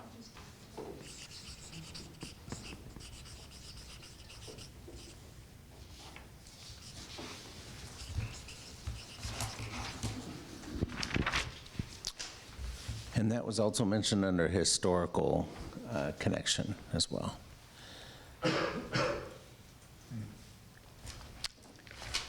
Other perspectives? Well, I think that it's annexation, unification, certainly came up a lot, but, and Councilmember Ding spoke to it as well, is the need, and I would like to emphasize the need for, as I think of also, it fits into my intersectionality and systems thinking, which is different than just lists. It's a top level of how you approach things, is also, voice that we are one community. I think that came out very strongly from many people. We are, one community, and so for me, that the way I characterize that is, and maybe it's under community character, but it's really, who is our community? And I'm sure that comes out a little bit in the study, but it's kind of thinking about the full impact of both the people, our natural environment, how do we exist in that area?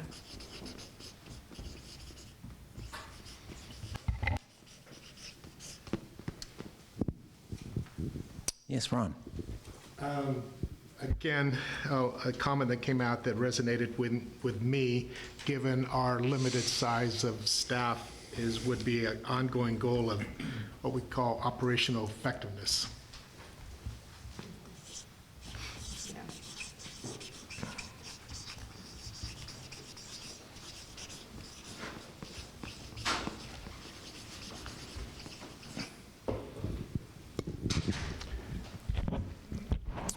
Ron, could you dive into that one a little bit more? What are you specifically referring to? Well, I think that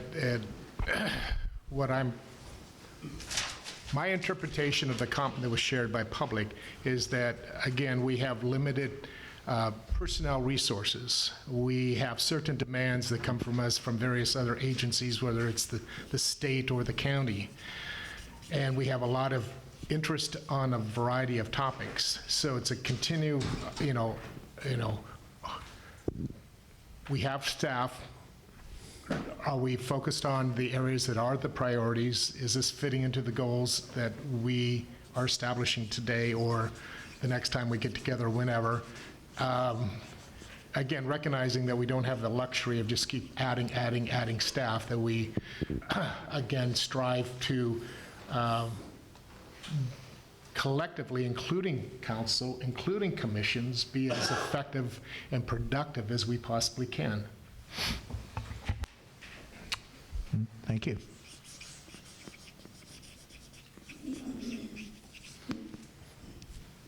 Other comments?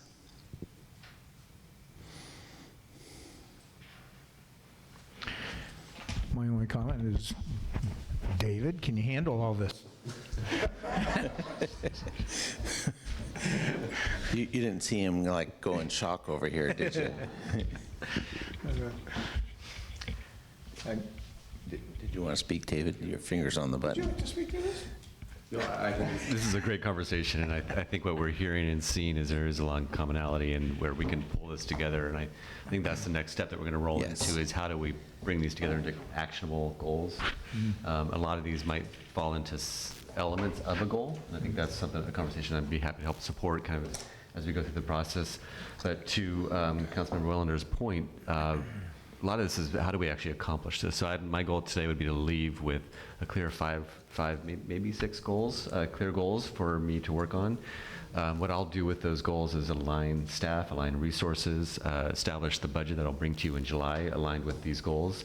I'll work with all the boards and commissions to align their work plans and efforts to achieve these goals. So this is a really critical point, and so the conversation today is going to be very helpful for me in aligning all these different elements. And keep your mic on because I'm going to ask you a follow-up question. So you mentioned 5 to 6 goals and that there, elements would fall under those potentially. What would happen with an idea that was beyond the 5 or 6 goals?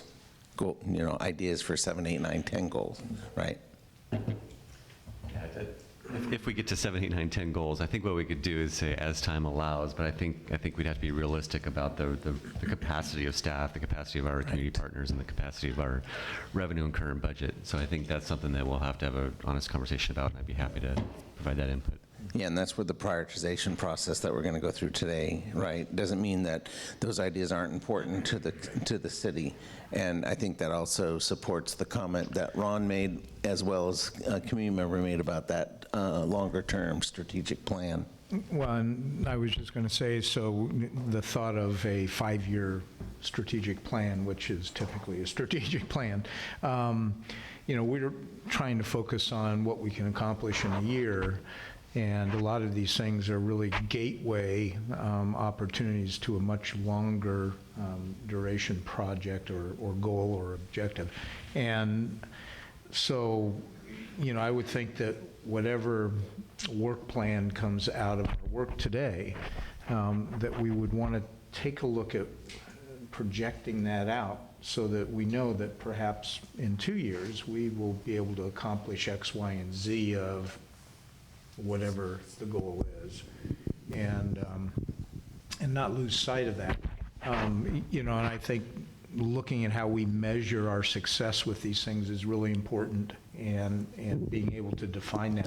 What's success going to look like for this particular goal that we create, and so that we can actually know. So. Patricia and then Sandra.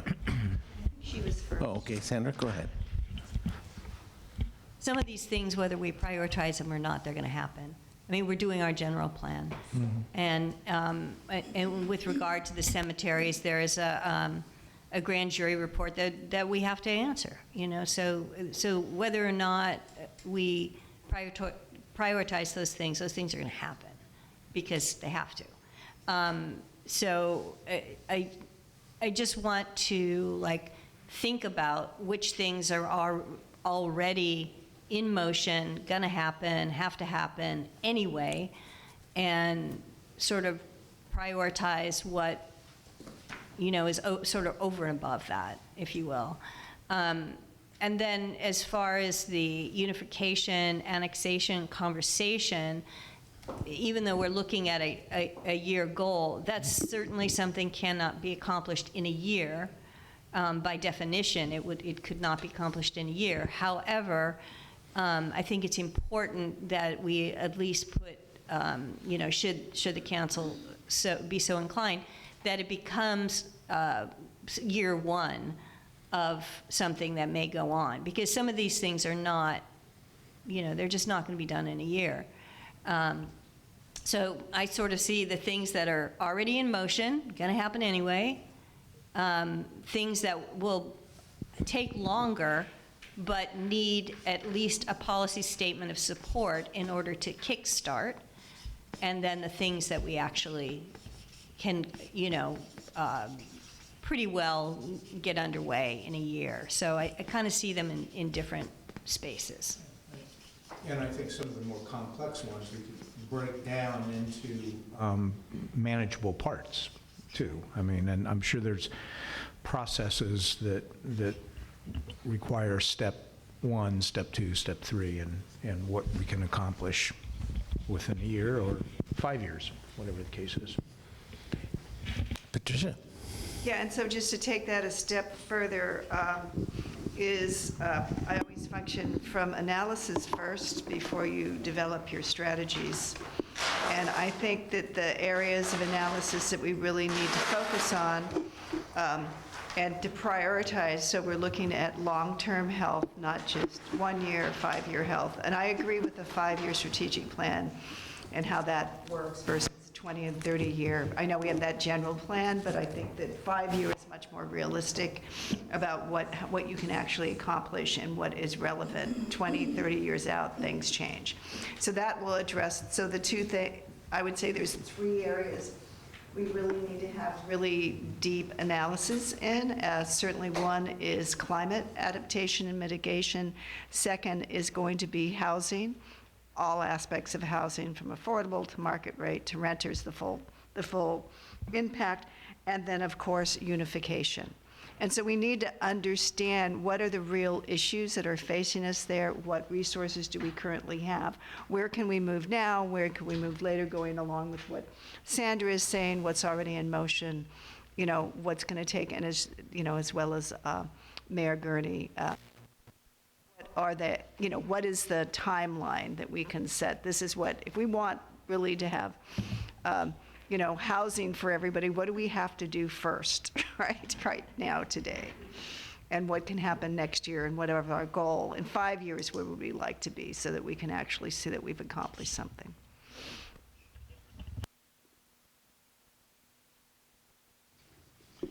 Sandra. Did you say you had 3 points, or were those all three, the 3 that I got? Those were the 3, Okay. climate, housing, unification. Thank you. There may be more out there, but I think that'll give us a good amount of data. In the concept of data analysis, yeah. Data analysis. Yeah. So Sandra? the other thing we need is revenue in order to do any of those things to the extent to which we want them done. So I would say that because they're all sort of reliant on investment, that has to be part of what we do, because you cannot make goals and expand services and expand housing and expand, our climate resiliency, et cetera, without having significant investment. And that we saw our budget. We're doing okay, meaning if we just continue to do what we're doing, that's what that budget is. Yeah.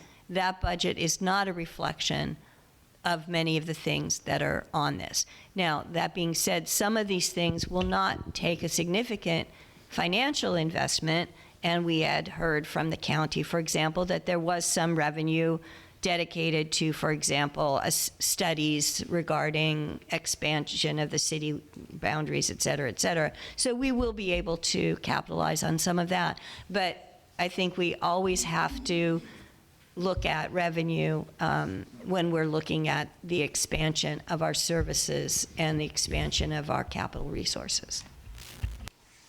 Ron, did you have something? I did. Okay.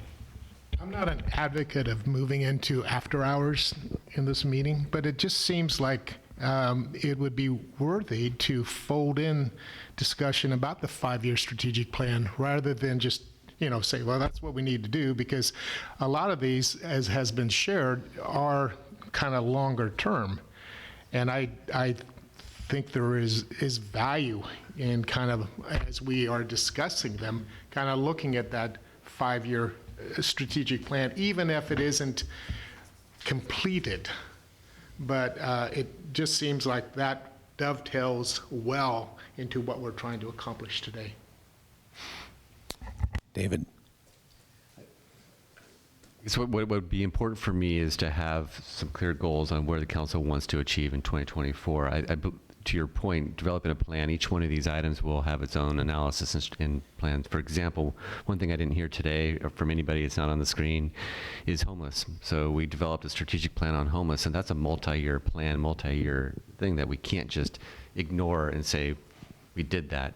That's ongoing. So that's something that I'm going to have to wrestle with when I get to the budget to say, do I fund climate mitigation strategies and take money away from the homeless services that we plan to expand because it's not on the list. And so I think developing those strategies are something that we're going to have to do. A housing strategy, we do have the housing element, and how do we look at that the next 5 years, implementing that housing element.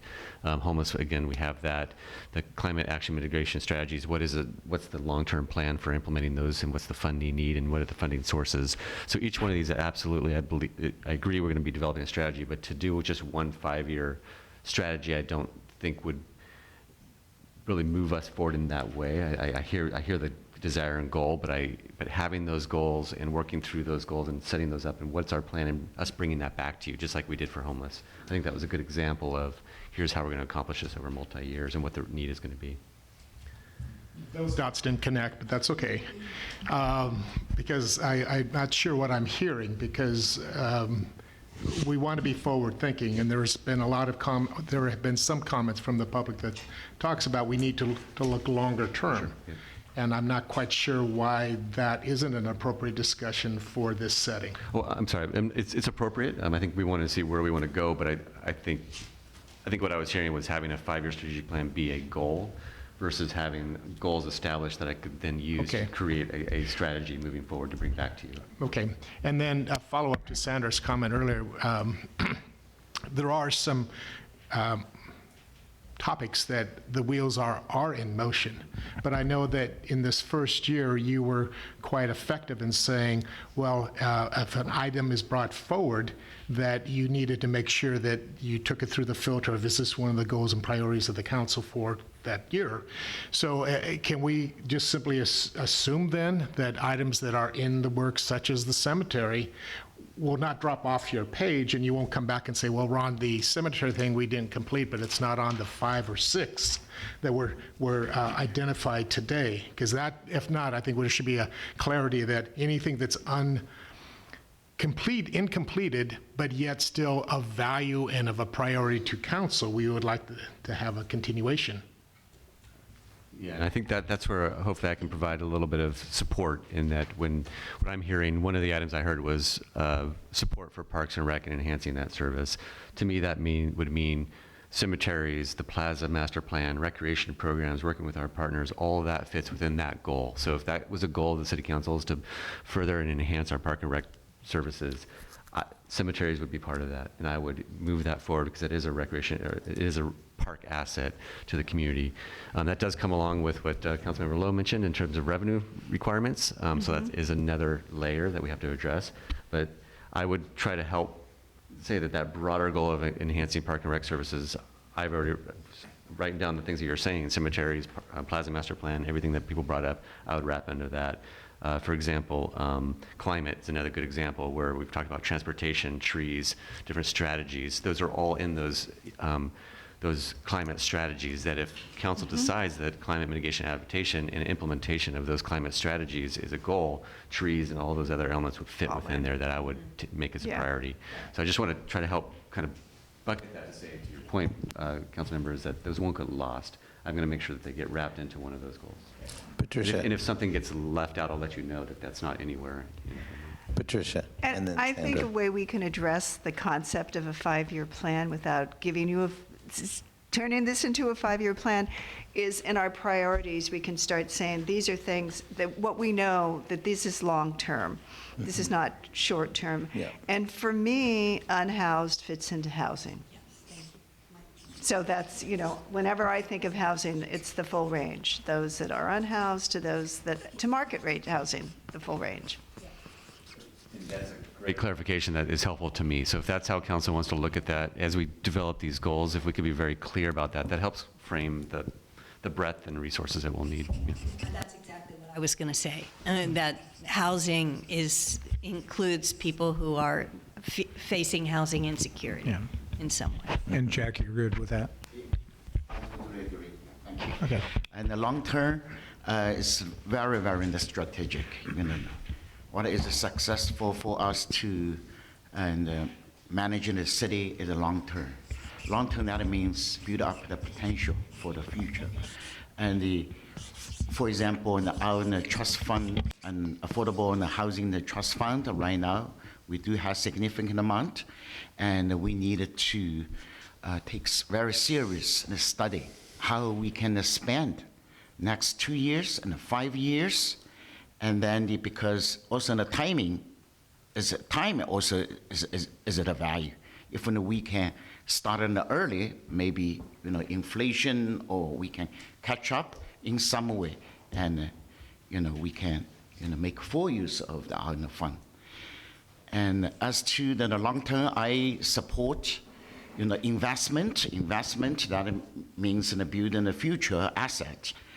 And also, I would like to ask our attention to our incomes and source. Right now, we are heavily relying on the tourist income. 29% relies on the TOT, and 15% based on the sales tax. During the pandemic, our income dramatically decreased. Only the changes property tax and service fees.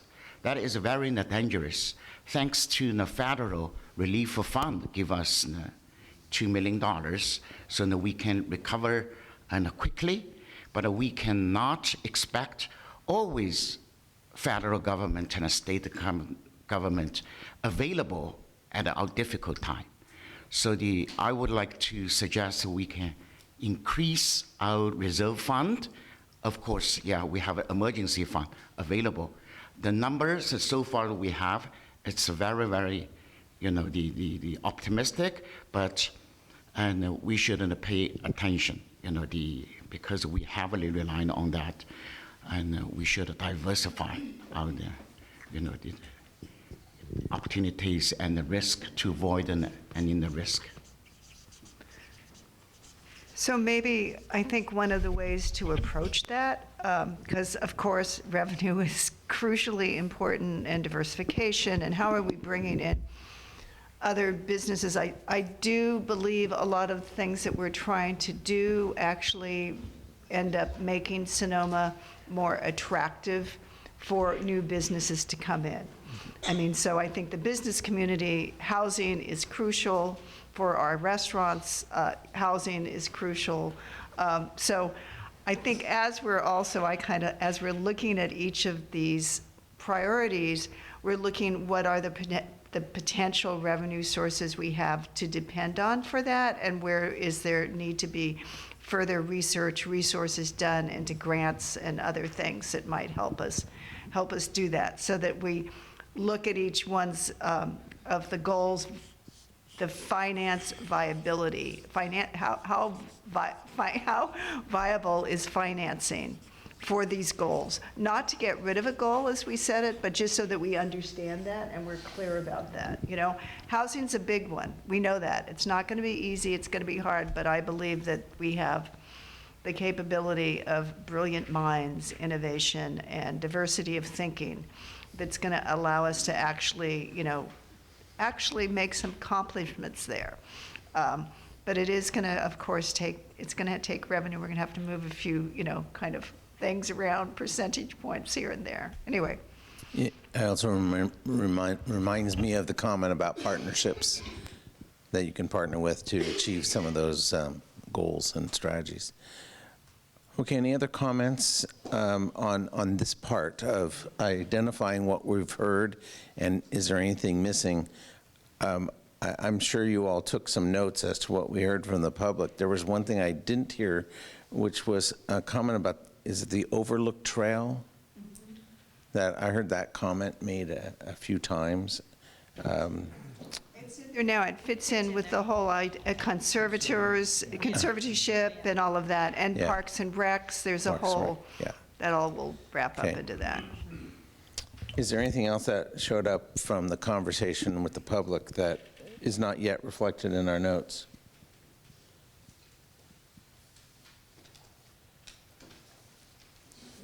There was something about, go ahead, In our Patricia. notes is the brilliance of our public. Yeah, right. A lot of great comments, and it was interesting, again, hearing it and then seeing this and seeing where there's a lot of similar commentary. I heard something around historical preservation. Does that come under something as already identified? Is that culture, community character? Is that where that would come? Yeah. Okay. Yeah, historic sites. All right. Just looking at the notes and see if I saw anything else. We heard about reduced vehicle usage and supporting public transit, so that's there and reflected in the comments we've made. Trees were mentioned. Also, one thing, transit certainly is, links housing and climate mitigation and adaptation. So it's a subset of both of those. Mm-hmm. Okay, continue just looking at what I saw from my notes. One item that's not specific up there, but we certainly heard it from the public, and it's something we've discussed quite a bit in the past, is this ultimate goal, of course, is to generate more housing, but it is fostering an environment that is more welcoming to developers, builders who want to come and build. And that really has to do with our processes that we've had in place for years. And we are in the process of making some, I think, good changes and or recognizing that we do need to take on a spirit of collaboration rather than one of, I'll call it agitation. So that fits into this idea of trying to attract, because we're not building housing. The city does not build houses, but we want to create an environment that somebody from outside, if they're not from here, will look and say, gee, in spite of what the reputation has been for the last 25 years in Sonoma, I now hear that there's a new sheriff in town, and it's changed, and I want to come and talk to the city about the housing opportunities. Mm-hmm. Thanks, Ron, for that.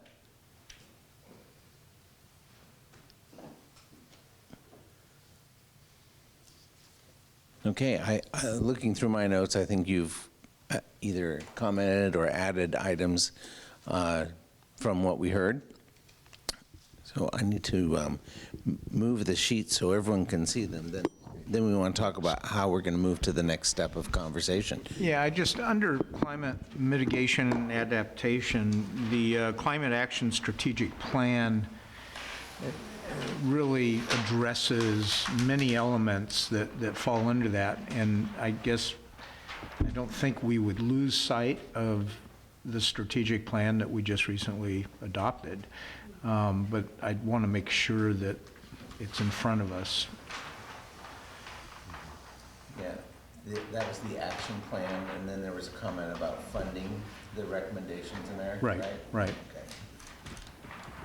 Well, I think what happened last year is, even though we had it on one of our lists for priorities, is that the real priority was kind of getting the house in order last year. And so, now it's a matter of we've got the house in order. We started a Climate Action Commission. They developed a strategy, which is still there's a long way to go for adding in adaptation and other issues that may fall under that. But it certainly is we want it to be action. We want it not to be a plan that sits up on a shelf somewhere. And the same could be said around the arts as well, as they're developing, as the city manager referenced, as they're developing their plans, which I think does fit into the community, Parks, Rec, whatever. It has to be somewhere, right? So I think those things are kind of ongoing, and so we put some structures in place last year that allowed for those development of those individual plans, and so now there's a place for them to be housed. That makes sense. Okay, Ron. Another item that comes to mind is, although it was not specifically stated from the community, what we did see is a good representation of the commitment that our community has toward civic involvement. And I would really like to see us continue to work in, backtrack, recognizing that we are overwhelmed with a lot of work. I would love to see us continue to figure out how do we partner with our volunteers, the people in the community that are willing to step forward and supplement or serve in a variety of capacities beyond just the commissions. I think that the only way that we're going to continue to look back and smile at how much we got accomplished is by recognizing there is an energy there, and I know that there are typically bureaucratic hurdles that preclude easy participation, and I would love just to revisit that into how can we best bring these people forward that are willing to give of their time and help us move these goals and priorities forward. That's a great how statement, right? How do we get people involved? They're already here. They're wanting to be involved. You have a great group show up and give voice. So I think that's really an opportunity from looking at your goals to the how. So did you have a comment? Okay. So one thing I was thinking now is that you have a lot of good information, and it would be nice if we could look at the larger buckets of what we're thinking about as goals. And then we can talk about those larger buckets, and invariably from that conversation of the larger buckets, we can get into the items that fit under them. So that we go back to David and we say, here are the large buckets that we're looking at. There's something on the sheet that doesn't have a place yet. Let's talk about where that goes in your opinions collectively. And then allow him to go back from understanding all that input and come back to you with the recommended next steps in regarding to what you said earlier about budget and process. So I'd like to take a moment for you individually to look at what you've seen from here, the summary here, the work that David represented to us earlier about what's been worked on, what still is not worked on, what's in progress. And let's see if we can come up with the 5 or 6 big buckets by topic. And then we can refine what those mean to us and ultimately work towards creating agreement towards that. So maybe if you could just take a few moments at your own workspace and say, okay, what are mine, right? So that allows us to give voice to it as a group, and then see if we have commonality or if we have more than 7, 8, 9, 10, right? So let's take a few moments to do that, and then we're going to come back and discuss it.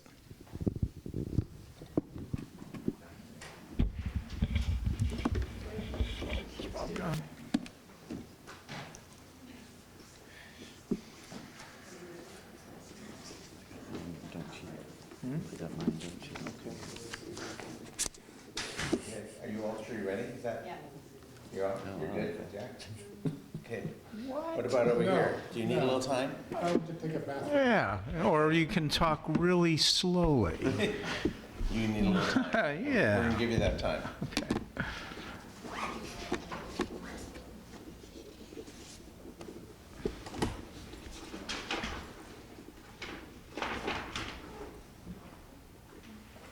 My top priority is to get these guys on the trash and fashion runway.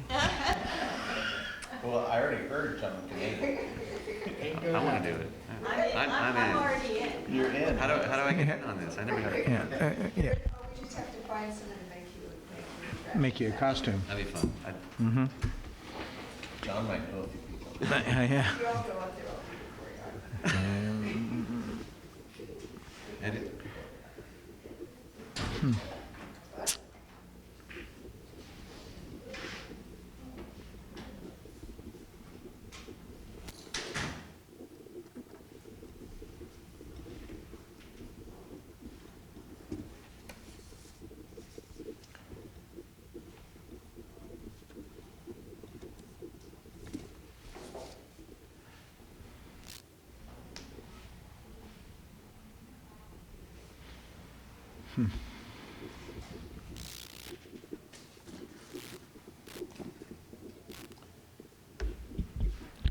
So, Jack, are you ready? Yeah, you good? Ron? I thought we were given 5 to 7 minutes. We're going to give you that. Thank you. Number 29? No, I was told 5. There's a distillation process that I'm going through. Well, you have 2 minutes and 15 seconds. I like to as a triangle. Do we have time to go to the restroom while you're... Yeah, That's exactly what I was thinking. Let's just take a quick break. Don't anybody leave. Although you get people to work faster if you deny it. Deny basic human needs. That's all the brains can do.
Thank you, everyone. And we have about a half an hour or so on this, and then we'll have lunch. So what we want to hear is from each of you.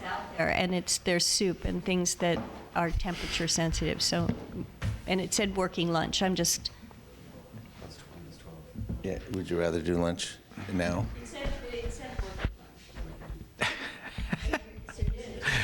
Sandra, hang on.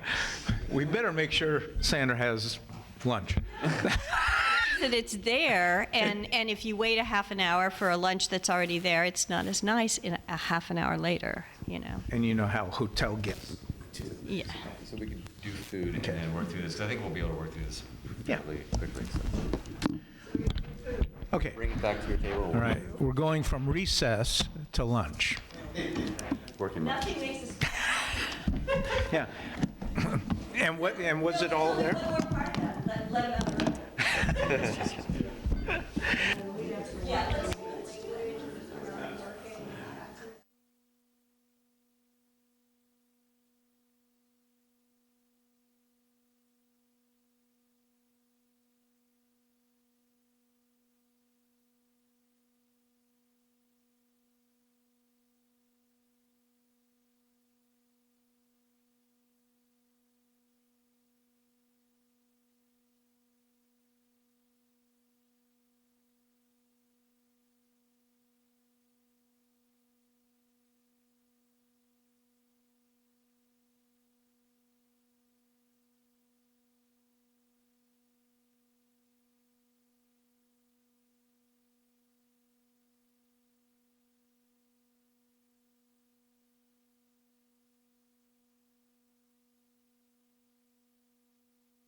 Up is to hear about the priorities, or the large buckets, I should call, and then we'll see what you all think based on your own perspectives, bring it to the table, and then after we look at that, we'll have David give us some summation of what he heard, see if we're all on the same page, right? After we've gone through that process, and then we'll continue refinement as needed. All right. So with that, who wants to start first and tell me what your large buckets are? He doesn't have food in her mouth. Jack! Sandra! Okay, Jack, I'm going to record as what you say your large buckets are. And the large buckets, that is the goal. Like the big goals. Yeah, big goals. Yeah, big goals. Actually, I have done five different items. You don't? Yeah, I do have. Oh, you do, 5. Okay, great. Yeah, number 1 is housing. Okay. The second one is community safety and security. Okay, and security, right? Yeah. Okay.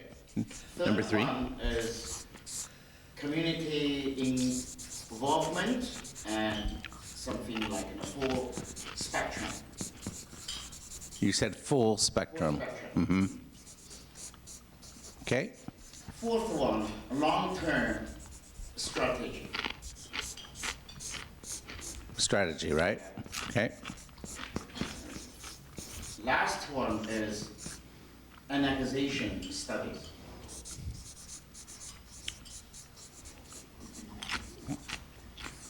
Okay. Thank you, Jack. Who would like to go next? Sandra? Revenue enhancement, housing,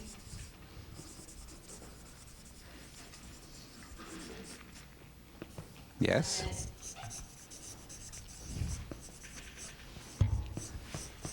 Mm-hmm. annexation study, and something that I'm calling quality of life, which is parks, recreation, culture, cemetery. I guess that's quality of death, but anyway, quality of life, which to me is a big bucket that includes a lot of those, plaza, arts, that sort of.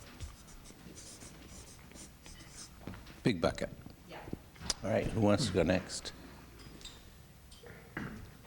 Not right. Not Ron? Okay. Okay, you're going to stop chewing. Patricia. Patricia, you ready to go? No, you go. Oh, you got 30 seconds. Okay, I'll be quick. I somewhat have these. Not really. It's hard to put them in front of you. It's okay if it's not in order. I'm just going to number them as 5. Climate mitigation and adaptation, or MIDAP. Climate MIDAP. Mid-ed. Housing, understanding that we know housing goes from the to market housing, so the full spectrum. Unification study, I like to use covenant unification, although annexation is probably what we need to do. And then park and recreation. And then I separated these out, and then I have culture. So becoming a cultural center, and then economic development, which economic development, funding, same thing.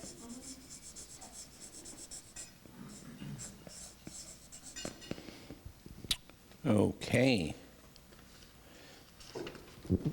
John or Ron, who wants to go next? So I'll go. Okay, just a second. All right, John, thank you. So I'm looking at the goals that are up there and how I would kind of bucketize them. And I look at community character that covers business attraction, community character, or is that right? Yeah, community character. And then Plaza Vitality is another community character. So I kind of looked at that as a really big bucket. And then city services, obviously, it speaks to traffic safety, the budget, revenue generation, all within routine city business. I think the climate mitigation adaptation is a bucket in itself. And then, of course, the elephant in the room, housing, and the other elephant now is unification, apparently, or annexation.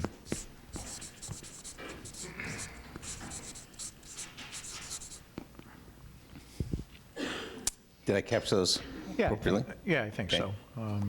Yeah, the plaza vitalization falls under community character. Yeah. Plaza Yeah, yeah, Vitality, okay. yeah. Yeah, Okay. there you go. And again, we'll talk about some of the smaller things under the buckets. Ron, you ready? Yeah, probably the first priority for me would be the focus on the downtown revitalization master plan. Was my number one.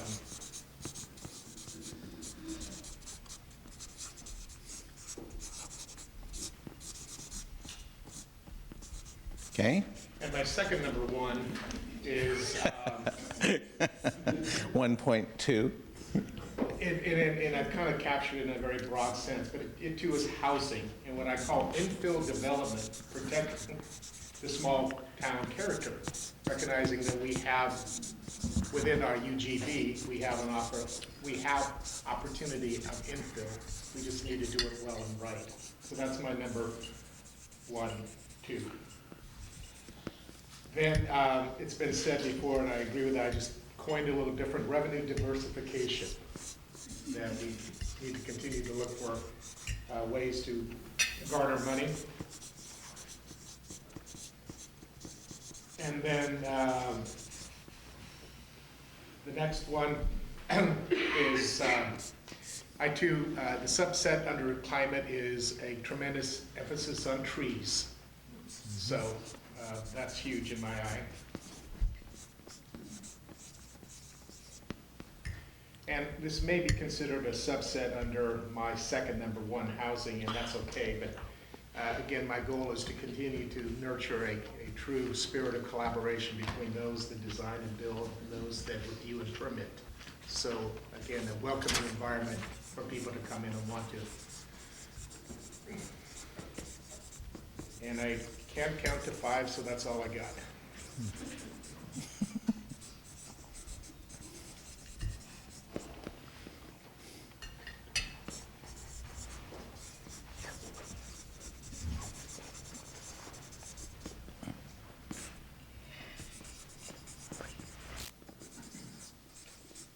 All right. David, do you want to add any comment at this moment before we look at what did we hear? Because I'm going to pull the sheet out. Good for the council to talk about. Yes, right. Yeah. I didn't know if you had any other perspectives, so hold on just a minute.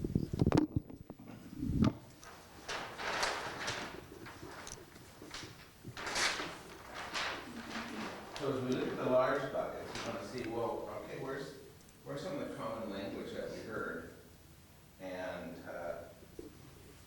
what do we want to capture? The core focuses these large buckets.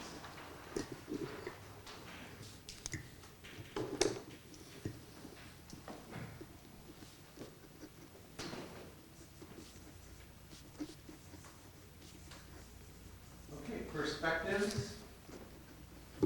Perspectives on what we see? Yes, Patricia. So once again, on systems thinking and intersectionality is, as I look at all of this, I think that there are overarching lenses that we want to take into account. I think it's fine for us to have 5 priorities, but we can also say that in anything that we're doing, we're also looking at it with an equity lens, a climate lens, and a revenue funding lens. And so that while we have priorities, anything that we do, I think that those cross over everything. So even if we're looking at parks, are we looking at parks in an equitable fashion, as an example? Where are the parks? What part of the community do they represent? When we're looking at this unification annexation study, are we, I think it's really important there, the data that we're using is data that really does, because Sonoma is different than many areas. Are we looking at the data, by tract, or are we looking at the data by blocks? Because I think that can change the perspective. If you look at it by tracts, it often does not pick up the level of poverty that exists in the valley. And so that's where I think, as we do everything, we want to be questioning from those points of view, how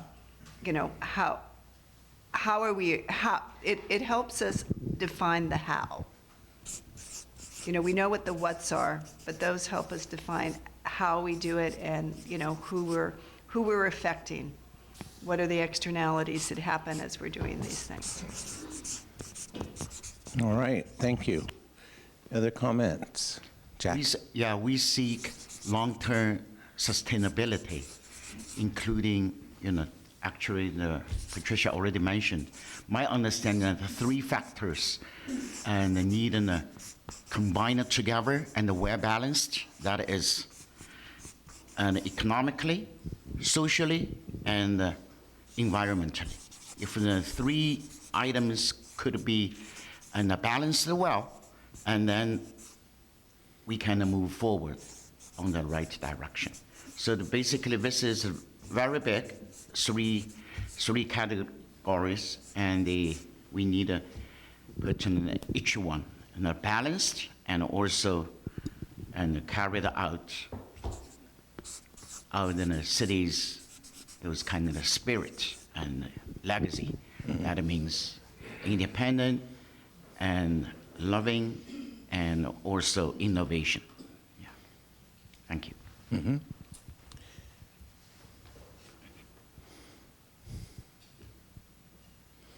Other comments? Sandra. I like this sort of overlay on how we judge a project or something. This overlay on that, I think that's important to have on there. Some of the things are sort of affective, and some of them are more concrete. So I'm just looking at Ron's, like the collaboration, the welcome environment, and so forth. I think some of that, and I don't want to mischaracterize your thoughts. Some of what I think Ron was saying sort of fits in with that a little bit, as sort of the affect that we have in terms of how we approach things, because how we approach something could be as significant to what it is we're actually constructing or developing.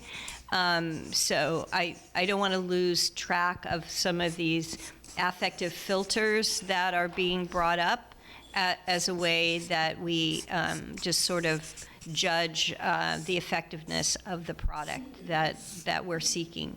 And I think that that could be sort of an it doesn't have to be a standalone goal, but it can be sort of an overarching framework for the other more concrete things that we're looking at.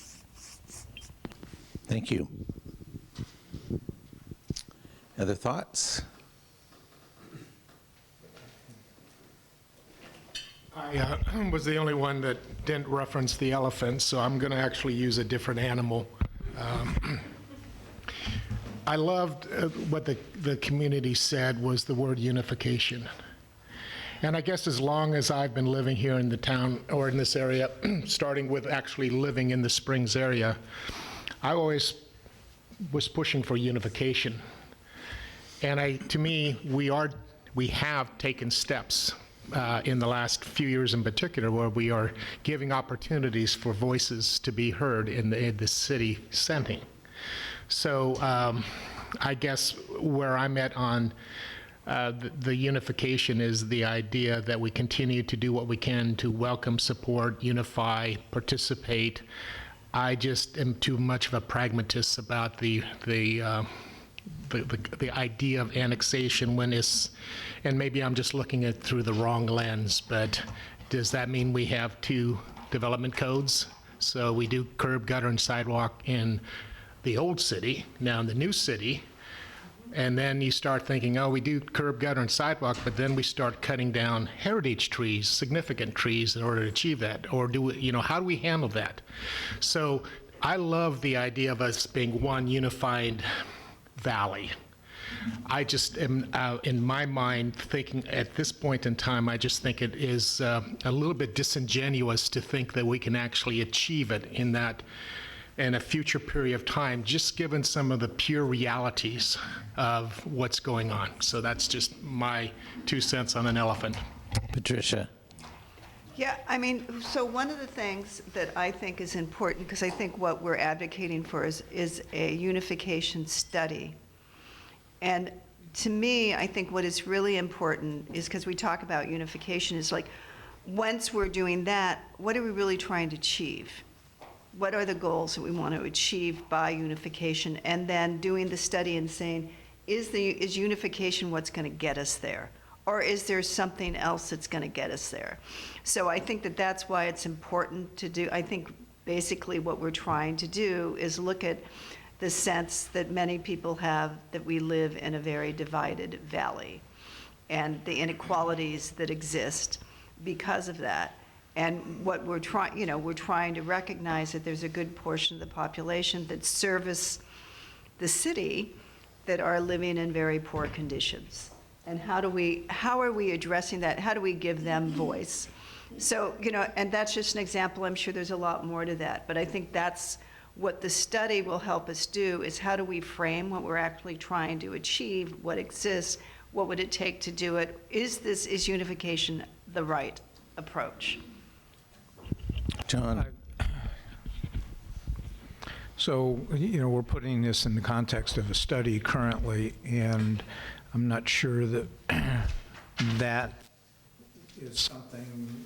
When we talk about annexation, I made the mistake of reading the 2022 services report from LAFCO, and what it tells me is that this is a very complicated topic.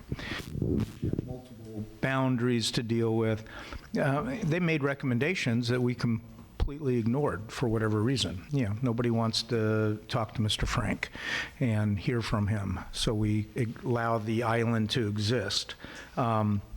So there were recommendations made by LAFCO that we, for whatever reason, I was involved at the time, that are out there to start going down a path. And, you know, while they allude to parts of the city that's in the urban growth boundary and sphere of influence that we should be considering, you know, what we're talking about here today is much bigger than that.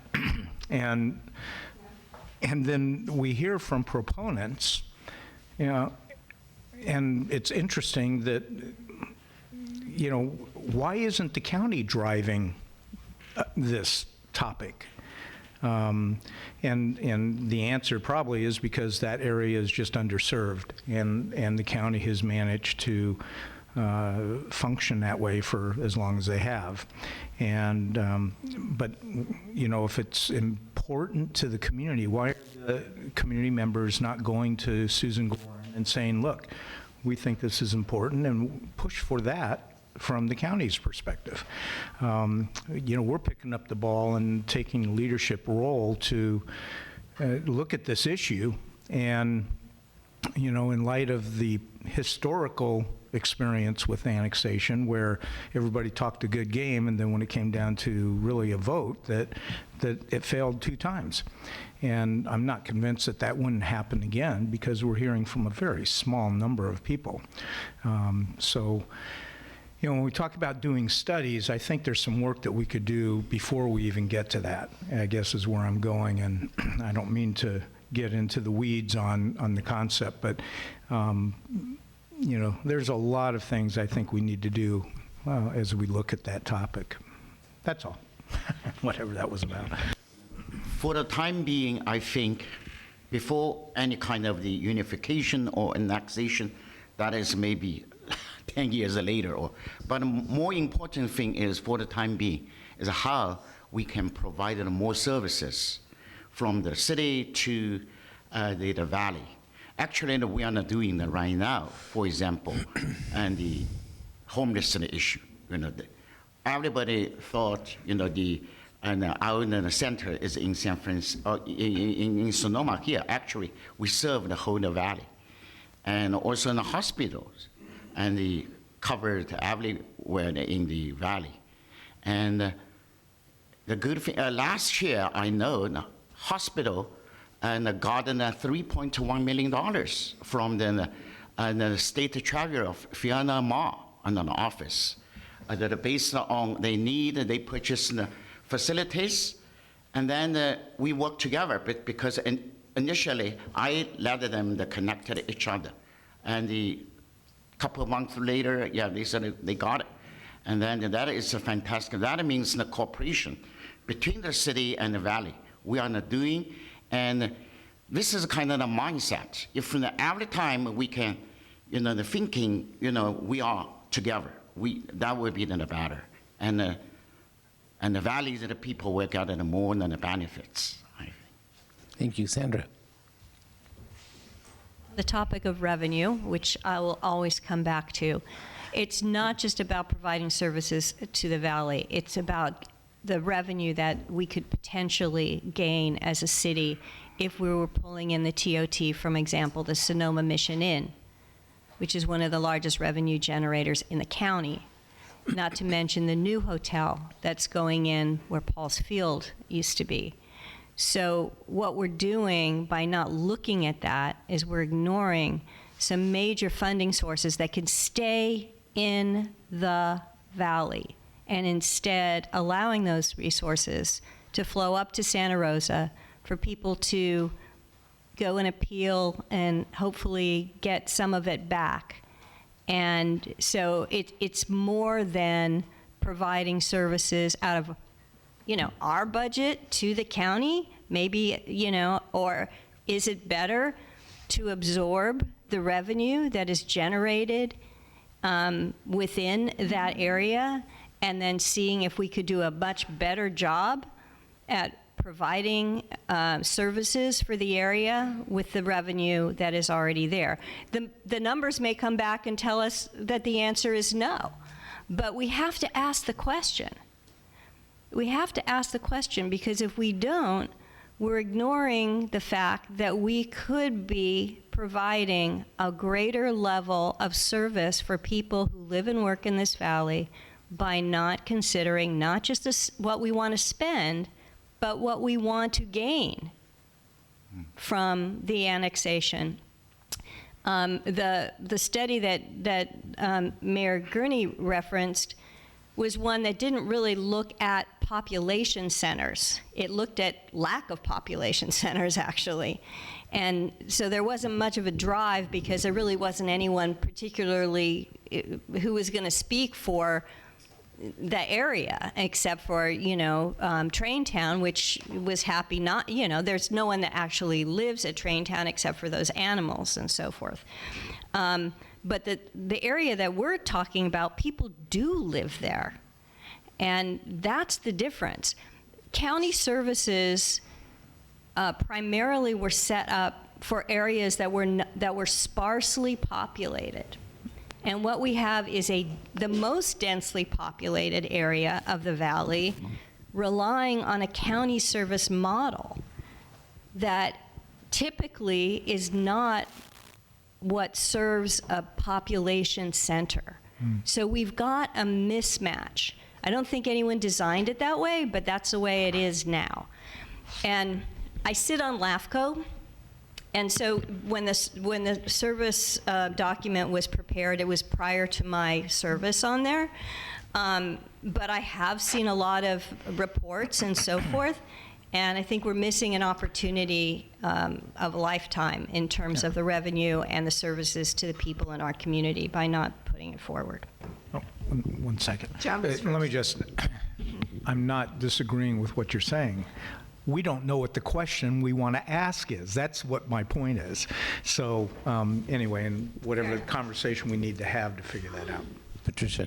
And I agree with that. We want to make sure we're asking the right question. If you were watching the latest, what is this show on TV? Are you asking the right question? Anyway, so one of the things I found that was very interesting, and it's kind of a follow-up to what Sandra said, which one of our members of the public was talking about, was what we would become the second largest city in the county. Fourth? I thought they said second. I wanted to hear second. So This question, this definition was But one of the things that I've noticed of attending other, commissions and committee that are regional or county-wide is that we also have that issue of we are the valley, we're not in the corridor. And so we get ignored around a lot of things. When you look at where funding goes, I think that that's another issue, is where does funding go? Because that unincorporated, it goes to the county, it doesn't necessarily get to the valley. So I think that there's this bigger kind of geographic issue that we have of where we are kind of separated, and by I don't know if it would help. It seems to me being a larger entity may be more helpful in the voice and the power that we have to attract revenue, additional revenue than what we may be able to acquire. Jack. I think this is very technical question, and also I know that and the pandemic federal relief fund just based on the population of our city have, 11,000 something.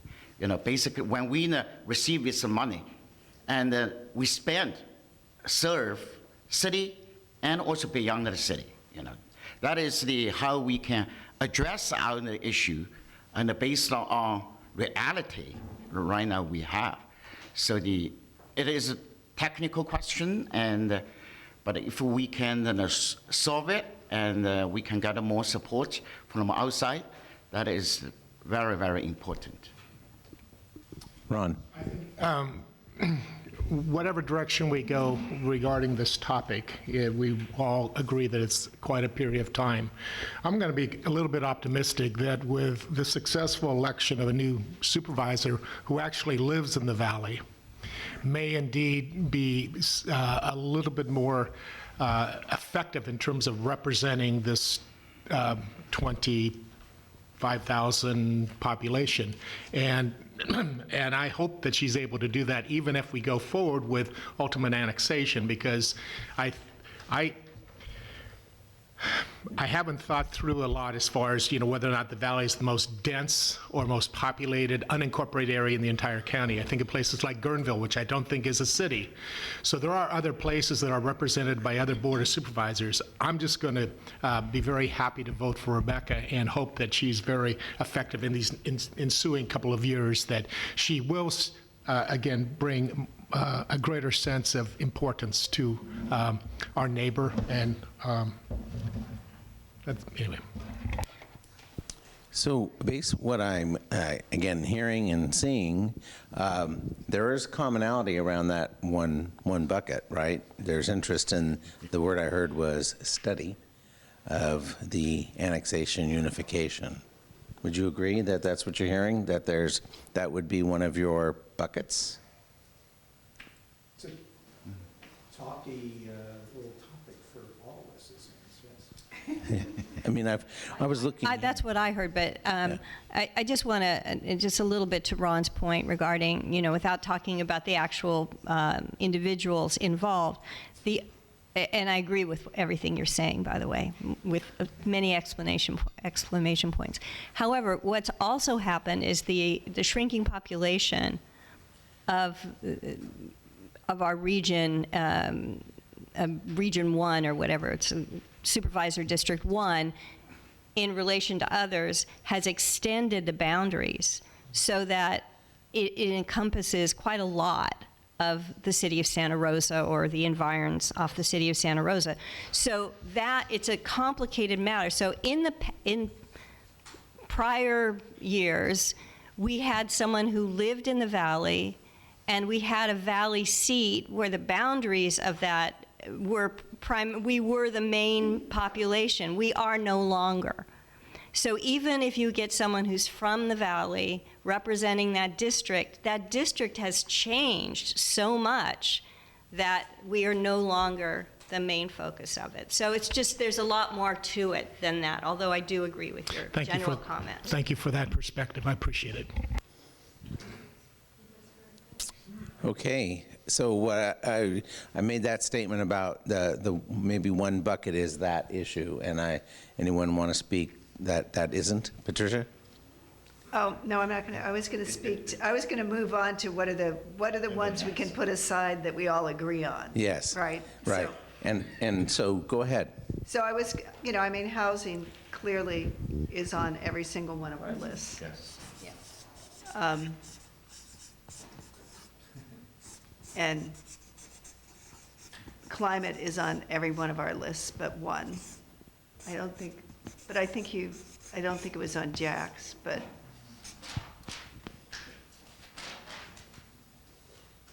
Actually, yeah, oh my, yeah. It is on yours? Yes. Okay. Long-term strategy. Long-term strategy, that means climate. That's yes. climate to you. Okay, so climate is good.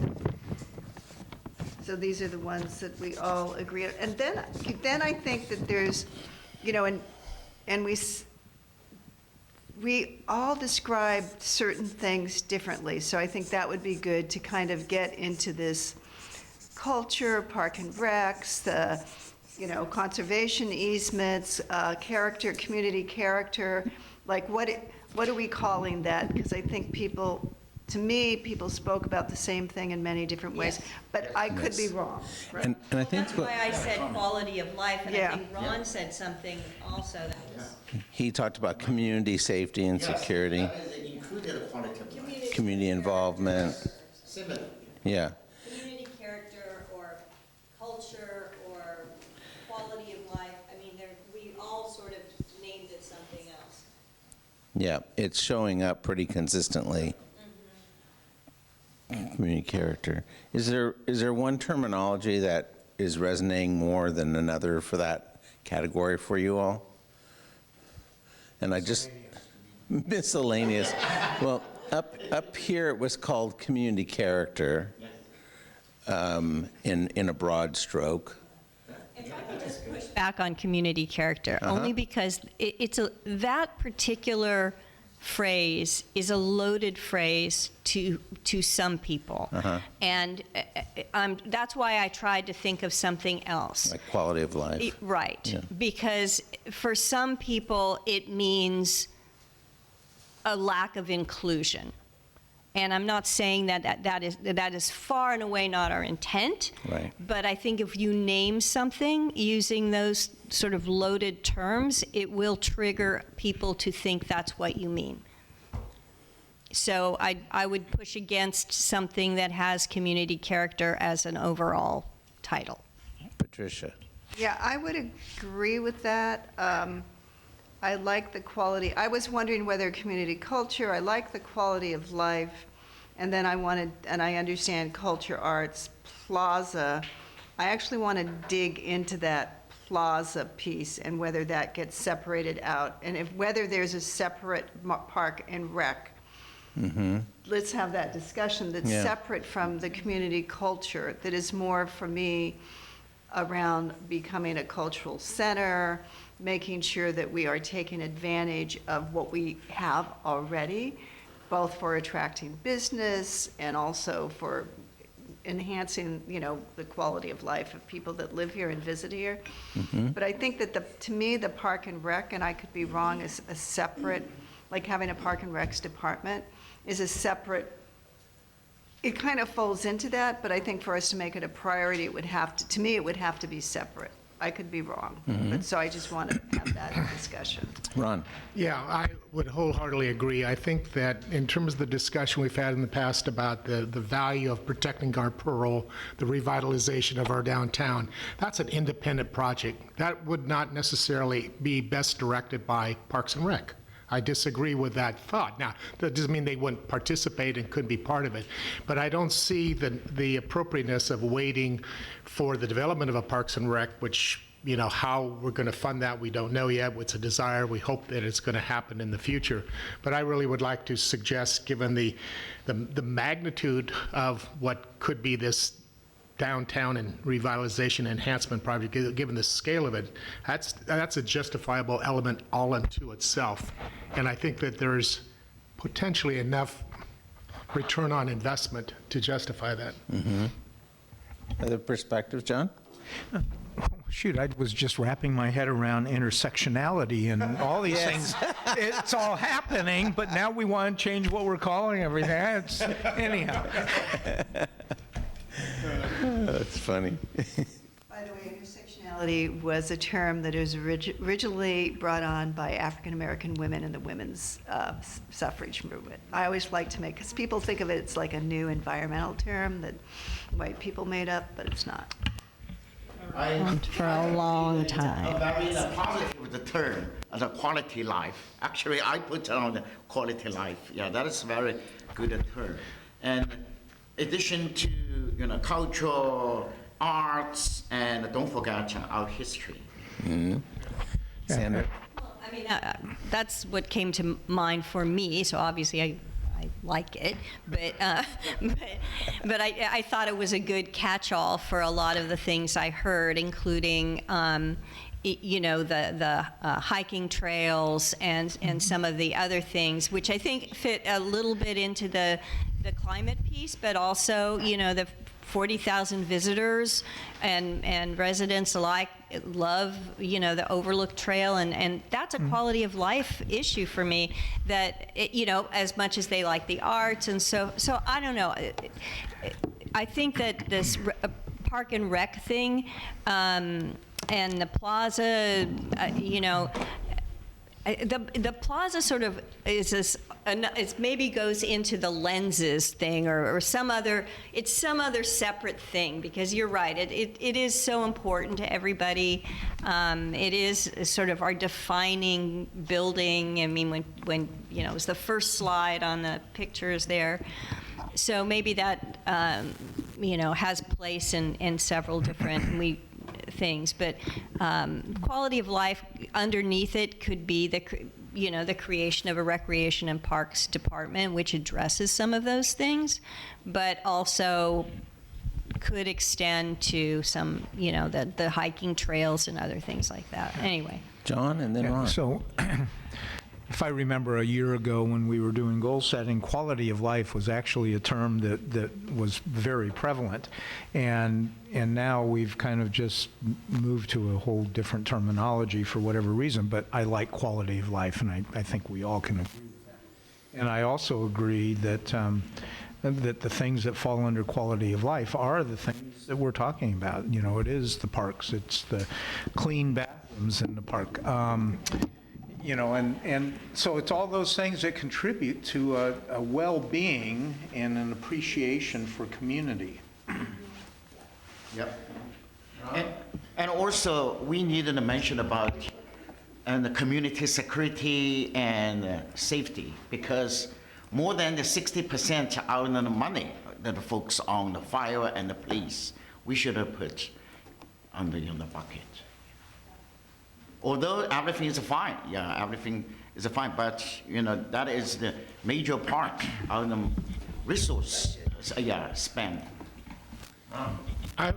I love the phrase quality of life, and I'm so happy that Sacramento doesn't have a whole lot of influence on today's discussion. But having sat on the Planning Commission and having gone through the painful process of eliminating any subjectivity and only focusing on objectivity, I think it would be important under that quality of life if we can do some sub-points or something, because our city manager may think quality of life is something different. You're not just, but you're absolutely right. That is an all-encompassing, and we all, I think, recognize the appropriateness of it. Like I said, we got beat up so much about eliminating all subjectivity in our development code that I want to make sure that we give good clarity to whoever is going to be receiving our goals and plans. So just hearing that comment, Ron, and adding to what we've heard from the other members here, the quality of life with some of the details showing here, the culture, the plaza, the arts, trails, hiking, parks, rec, historic, and safety and security is what I heard you all add comment to. And there's one other quality of life which I believe is fairly well supported, and that is just the sense of character and place. I argue with people that, we're called the city of Sonoma, but we're really a town. And that town evokes a visual that I think either consciously or subconsciously, I think a lot of us value.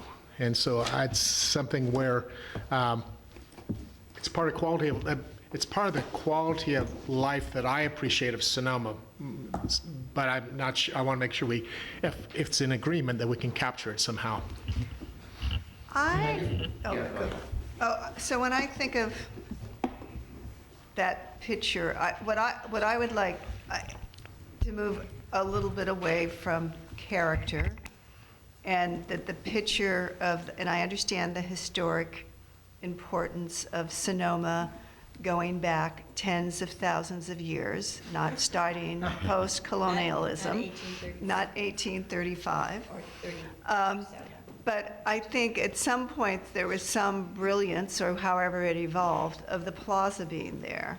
And to me, having a plaza, having spent time in a number of different countries that have plaza, a plaza represents a value of community. And I think that that's the message that we're really trying to do, that community is really core to Sonoma. And so if character to me is, it says community character, but it's like really should be, the character of Sonoma is community versus, I know it's, language does matter, and you do want to look at what hackles get up when people hear certain things. But I really think of that, how do we, within that quality of life, it's the value of life and the role that community plays in creating a quality of life. If I understand correctly, if not, please correct me. I think, being a local resident, we should have this kind of feeling of pride to be the citizen of the city of Sonoma, because if we have this kind of, the mindset, this kind of spirit, and keep you move forward, always going up. That is actually a lot of people already, why they moved here, because of here's the history, people are nice, and I kind of feel a lot of the positive energy here. Although we cannot see it, we cannot feel it, but we can, it's kind of a feeling. All right. Little more reflection on that, or should we look for another commonality in this group on the another bucket? So just for clarity again, we've identified housing, climate, unification/annexation, quality of life, value of community/life.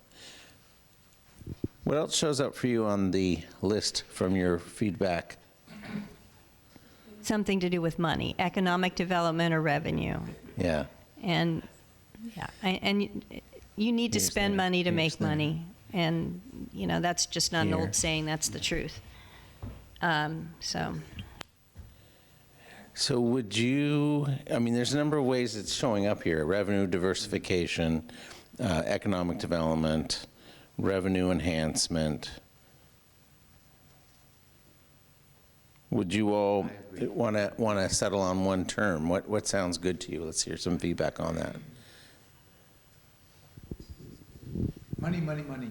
Yes, that's a simple one. That is, I agree. The why looks like the outer city running back. It's kind of very smooth.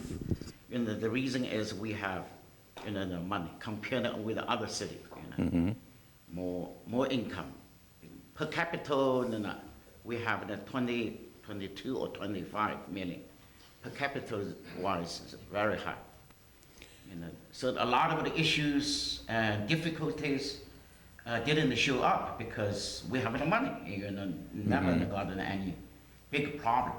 But potentially, sooner or later we will have some of the issue if we don't manage well, if we don't continuously seek any new source for our financial the foundation. That is Okay, and then Patricia? Yeah, I would say that we don't have the money to do the things that we want to do. So I don't think we're in a good financial position. I think we're in a difficult I think we're very constrained financially.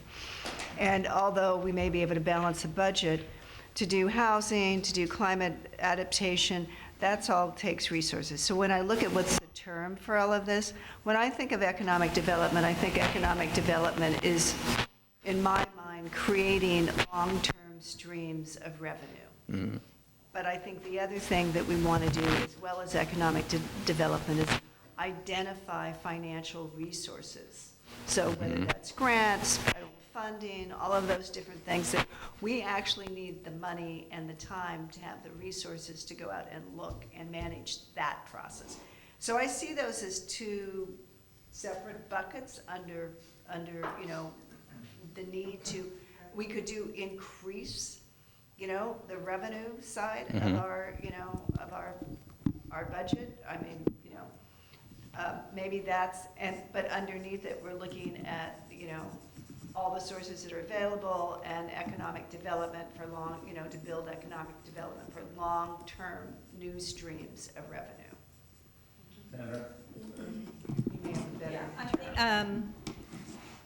I'm comfortable with the term. I think that we also heard a lot about where we put our revenue. There was some questions regarding putting a greater percent of TOT into the Affordable Housing Trust Fund. So, I mean, and I'm not advocating for any of it specifically, but if we want to be able to make those kinds of decisions, you have to make the pie higher. So we, right now, if you take a greater percentage of the TOT and you put it into the Affordable Housing Trust Fund, then you're taking money out of some other pocket of something that you want to do. And at some point, maybe we'll be forced to have that conversation. But I would rather be able to see that we have a more robust revenue stream and then be able to have that conversation about where we want to put the revenue as opposed to what we're doing now, which is really asking 44 people, I heard that today, that number, we have 44 employees, cover everything we want to do. And that's spreading human capital well beyond what is realistic. The other thing is we heard about some running more efficiently, and perhaps that's as far as our website, as far as some of the other things, all of that will require some initial investment, and once it's going, it could be an ongoing thing. But all of those things, at the moment, we can't make those decisions because we're at a status quo revenue budget. So we can't talk about, honestly, I don't think, talk about changing the allocation of TOT when that's our main revenue stream for doing everything, right? So anyway, I just want to make sure that we capture in revenue that we're also that also affects housing, that also affects Rec and Park, that affects everything that we do. And it goes back to the large overarching thing about sustainability being both balanced socially and also economically. It's like these are just really good founding principles of your work. Yes. Scott? Yes, Ron. I'm smiling with a lot of what I hear. What came to mind, because there are a lot of these subcategories that we're talking about under revenue. What if we simply call it revenue stewardship? Stewardship is that we have a responsibility, and under that, under that, we need to look at diversification of revenue sources, enhancements, creativity, whatever.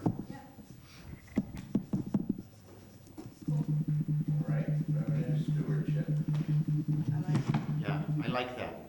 And again, also, I, like the diversified our business sector, here in hospitality. Our young people, more than half people working in hospitality. Also the income, also it's one of the reasons why they cannot live here. If the city in a business long decades, long term, if we can do something, diversify our local economy, and then, for example, in the high tech, I very much appreciate the 8th Street East, that is decades ago, 40 years ago, and the county and the city leaders, designed that place for the high tech, although not really high tech, but it is a very far vision, the design. Put over there, and in case any, another business sector moved in, and then our young people can get a more quality work and high income work. Okay, Patricia. I have a clarification. So, because there's two other things that I heard several times, and I want to make sure around, one thing I want to address is, because if we do this Park and Rec department, I don't see, is that showing up under quality of life, or is that a separate item? Yeah. I asked that before. It is, it's part of that. That's what I heard. Okay, good, so it's part of that. I just want to make sure that's clear for David, so he knows where to put his resources. I do have some comments on that, but I'll wait. I think if you could talk about that. And then transit is another, I see transit as a part of climate and housing. So I just want that to be something that's, yeah, because we heard that over and over again. And then I thought I had something really snarky to say, but I forgot what it was. I hope you remember. I always appreciate a bit of snark.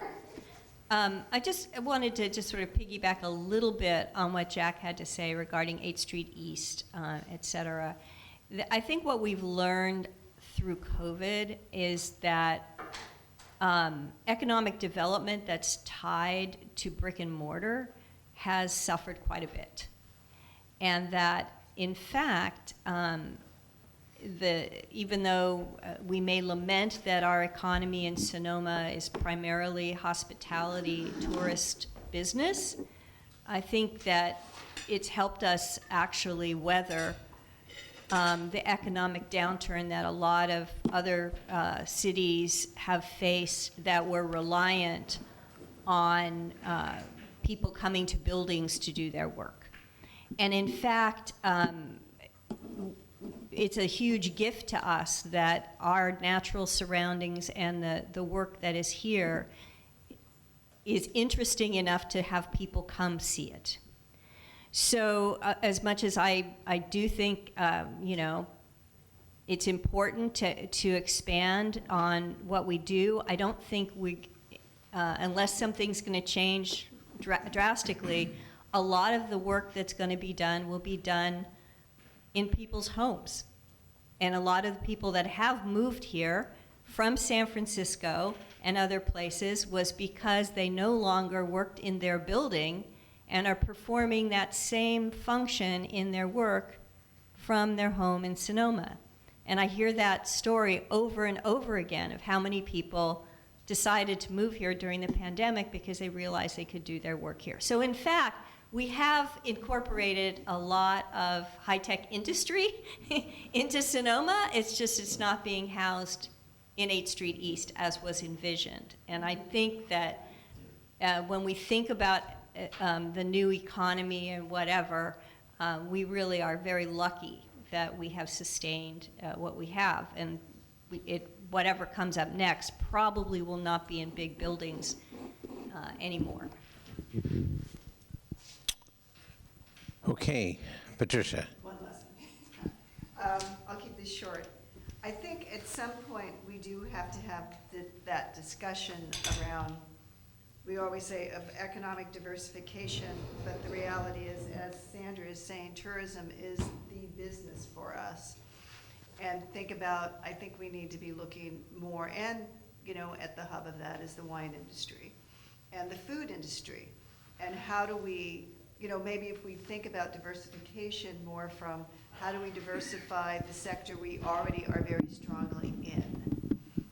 So do we have, more incubators for pop-up restaurants, or, bring people in that are doing that type of thing that also helps young people that want to create something of their own but don't have the capacity to have a brick and mortar place of their own. So start thinking more in that type of term of economic diversity, of how are we attracting kind of what's happening in other places. Work places that are, I know some of those where everybody can come and have their own workspace. Not all of them have done very well, but just start looking at some of the things that have worked for a diversification. All right, any further feedback on our buckets over here reflected into our core buckets we've identified here? Is there anything missing that you further want to discuss? Let me move that up. Put them on the screen. You have it put on the screen? I have it to summarize, I think. There you go. If it's okay, before I show this, I tried to basically put these in buckets as we were talking. I did have one area where I need a little more discussion about. I think the term quality of life to me is extremely vague for a goal for me to implement in terms of going to staff and saying we're going to work on quality of life. It's to Ron's point, it's very subjective, and I'm concerned with how to measure that and actually make that an achievable goal to bring back. I think so. I would look at that, even the term quality of life being in a mission statement or some higher level to say, we strive to enhance and maintain the quality of life for our character and community. Those are mission statement type elements. The one thing we did talk about earlier was values, which I think is really important as well. So with that said, I tried to summarize everything that was said. I did keep the term Parks and Rec because I think.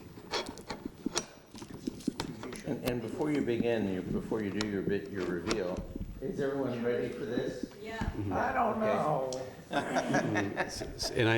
And I'm trying to capture everything to give a sense of, to try to capture, because I think if I'm thinking of about a 12-month goals and I want to measure, are we addressing Parks and Rec services? That's creation of a department. It's moving forward in the cemeteries.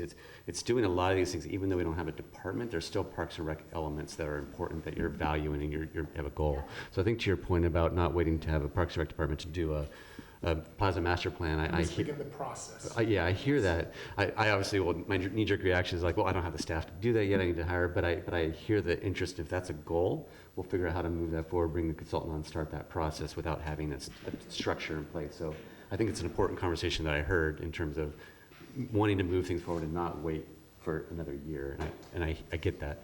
So kind of just start, if I could just start at the top left, housing obviously was key. I think all those things you talked about are really important. All levels of housing, the implementation of the housing element, all the processing, permitting fees, funding options, BAFA, everything we're talking about, EFIDs brought up, partnerships with developers, nonprofit developers, including unhoused in that discussion. Annexation unification, I'm just being very explicit on this one. There's really three things that would happen on that one, to be honest, in 12 months, which would be get the council and the board of supervisors affirmation that you want to explore this. 2, start the public engagement process, which is already has some initial start from the county's input on our resources, have already started that. And then initiate the LAFCO study. So that's a body of work right there for a 12-month period. The economic development, I kept that word, but I added this revenue stewardship. I think that was brought up. I think it's a good piece. I think that both of those cover what I heard from the public, but also from you, is economic development, revenue stewardship, the attraction, retention, and diversification. That's the last conversation I just heard about making sure we have a diverse economy, enhancing revenues, identifying financial resources, the grants, bonds, other types of sources. And then the other thing I heard was the small business support, making sure that we're helping people start businesses and move through. So I think that's a body of work there that crosses between the chamber and our finance department in terms of work. climate mitigation and adaptation, you've adopted strategies. I think implementation of those strategies, moving those forward, prioritizing those. Transit's obviously one of those strategies in there, but I think that kept coming up, so I think we can identify and be explicit about some of those. Trees probably should have been there too. I could add Trees, that. add trees. That came All up. caps. All caps? All caps. Okay, trees, yeah. Trees obviously a big one. And then I talked about the Parks and Rec community services. Again, all these things we've talked about are really important. That helps give me a little bit of structure, and also, to be honest, to communicate that to staff, the public. Whenever I'm out speaking, it's easier. It's a very specific thing. Like this is a priority for the council. This is why we're moving forward on these elements. This is why we're creating a cemetery position manager. This is why we're doing these things. And then I put that box at the bottom, the values, because I didn't think we'd have time today to discuss this. I think it's important when we talk about goals is to touch on values because they go together. And I think the lens you talked about in terms of looking at everything in terms of equity, the triple bottom line, economy, social, environmental element, collaboration, service-oriented, like how do we behave as stewards of the community. I put quality of life there. That's more of a mission, I think less of a value. And sustainability. And sustainability is a loaded word because that could be sustainable in terms of it's something that whatever we do is long term. It can sustain itself financially, environmentally, and over time. So put those, when I heard those words, I tried to, we don't want to lose them, but I feel like we want to capture those in some way because that's important to me as well. Because when I talk to staff and we work with the boards and commissions, I'll definitely push that because that's important and that's something that you're espousing and it's a spouse value, and I want to make sure that that's incorporated in what we do as staff. Why do we have to stay to 5 o'clock? We're done. I was just going to say, I move the following. Tricia. Yeah, that's wonderful. And one thing, maybe you already included some of our community involvement and a nonprofit organization. For example, and a lot of the nonprofit organization already took the big role for the city. For example, community centers, a vintage house, Sister City Association, these kind of, and SOS, these kind of. Yeah. Closely work with them in the community because they provide the service as well. Absolutely, and to be honest, in a city this size and the way the city operates, I look at all those community partners as extension of staff. I mean, we're all working together. So I think that's absolutely true, and I think maybe that could be more of a value as well. Is that we're Collaboration. with our partners. It's collaboration is up there. Yeah. And service oriented. And more specific. Well, and more specifically on the recreation partners, that was geared more towards the financial. Every year with, Patricia. Yes. So I think we should put transit under housing too. Just because, for example, I think it's important.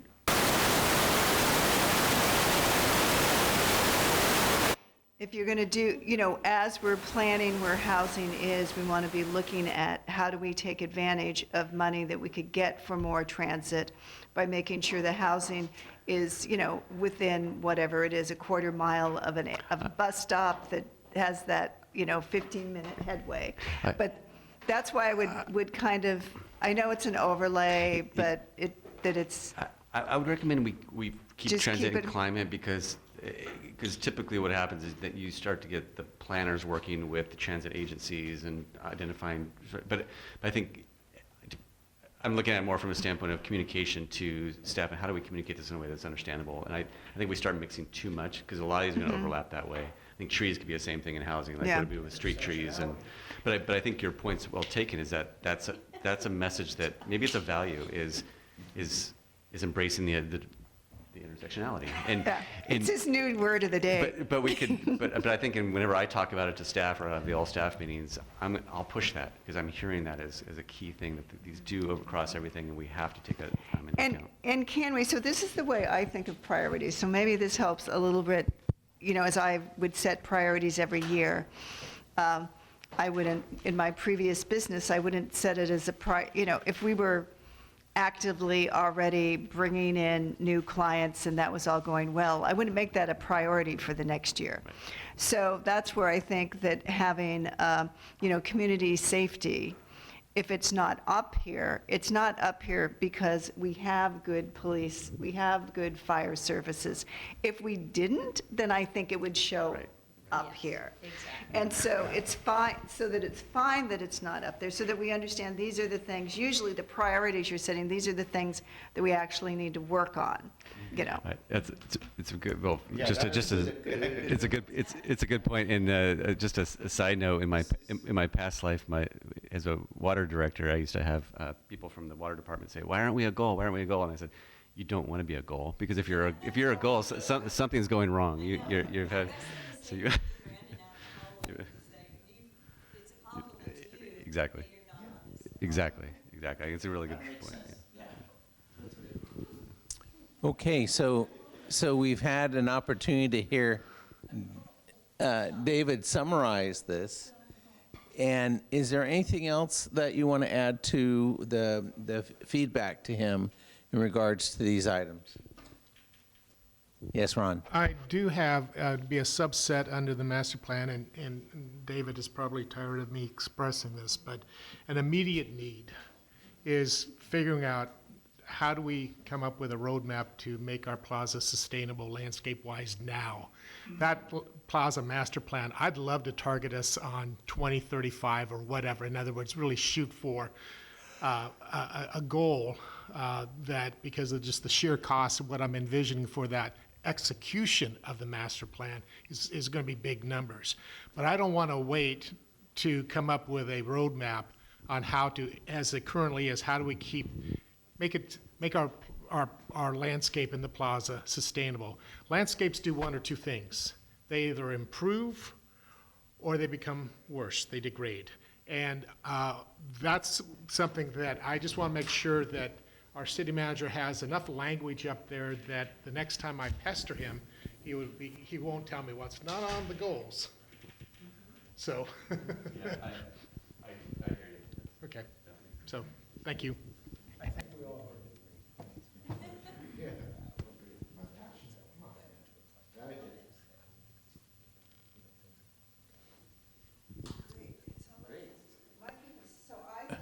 Say about this is that we are such a good council because we made such a good hire.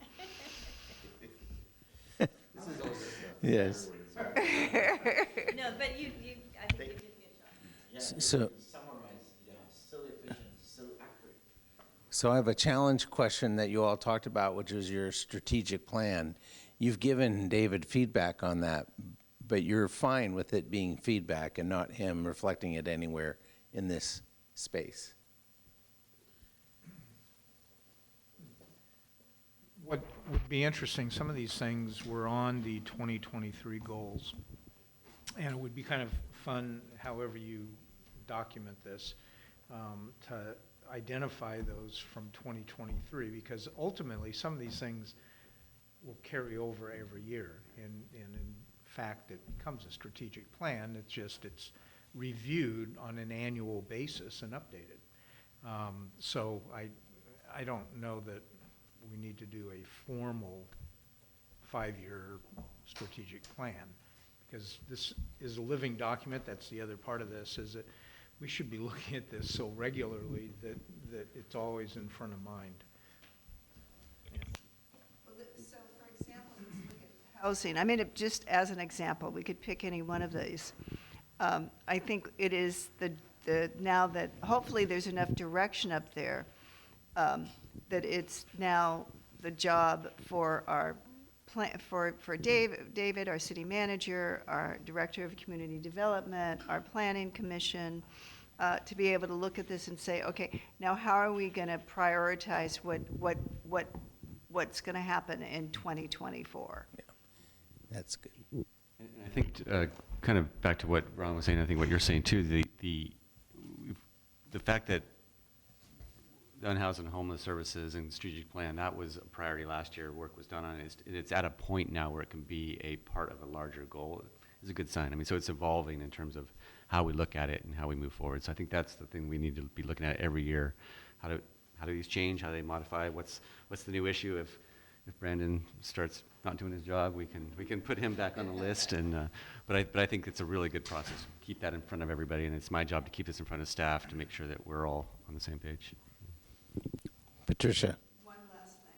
I just want to see if there's agreement with everybody when we talk about all levels, we're talking about renters too. Yes. So renters' rights. Absolutely. Okay. Seeing nods in the room affirming that.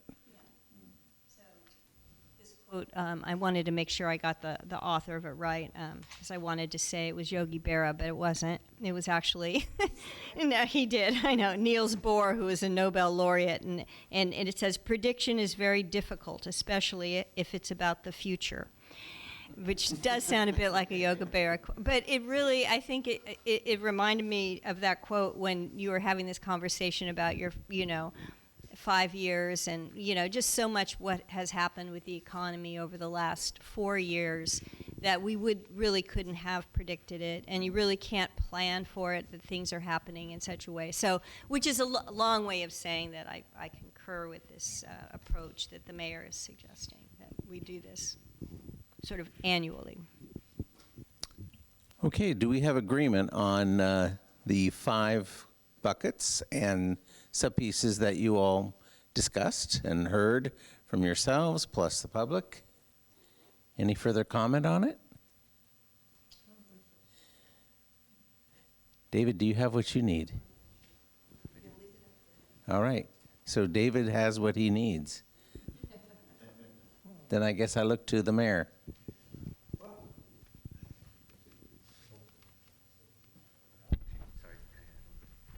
Maybe we should talk about next steps. I just want to be clear about what I'm going to do with this. So my goal would be to take this back. I'll clean it up a little bit, and I would be bringing this back to the city council as an action item for council to just adopt this as their 2024 goals. So make that an action for you all.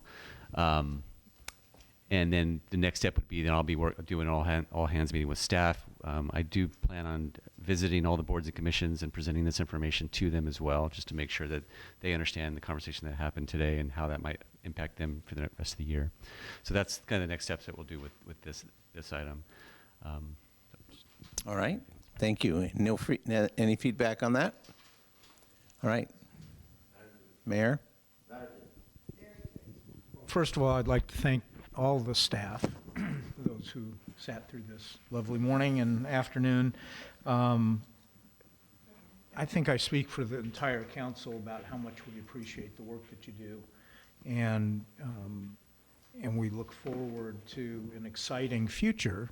As you can see, there's a lot of interesting things on here, and we'll continue to make Sonoma what it is, and hopefully bring it.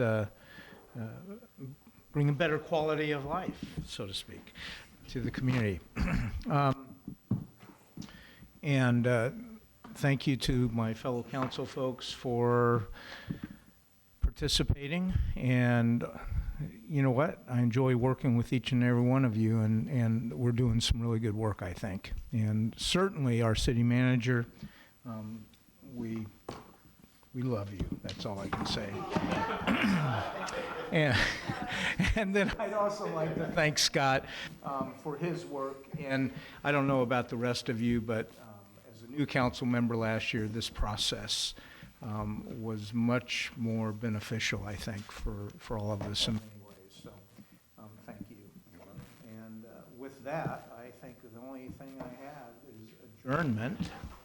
So there you go. There's a martini somewhere. In DC, it's vote.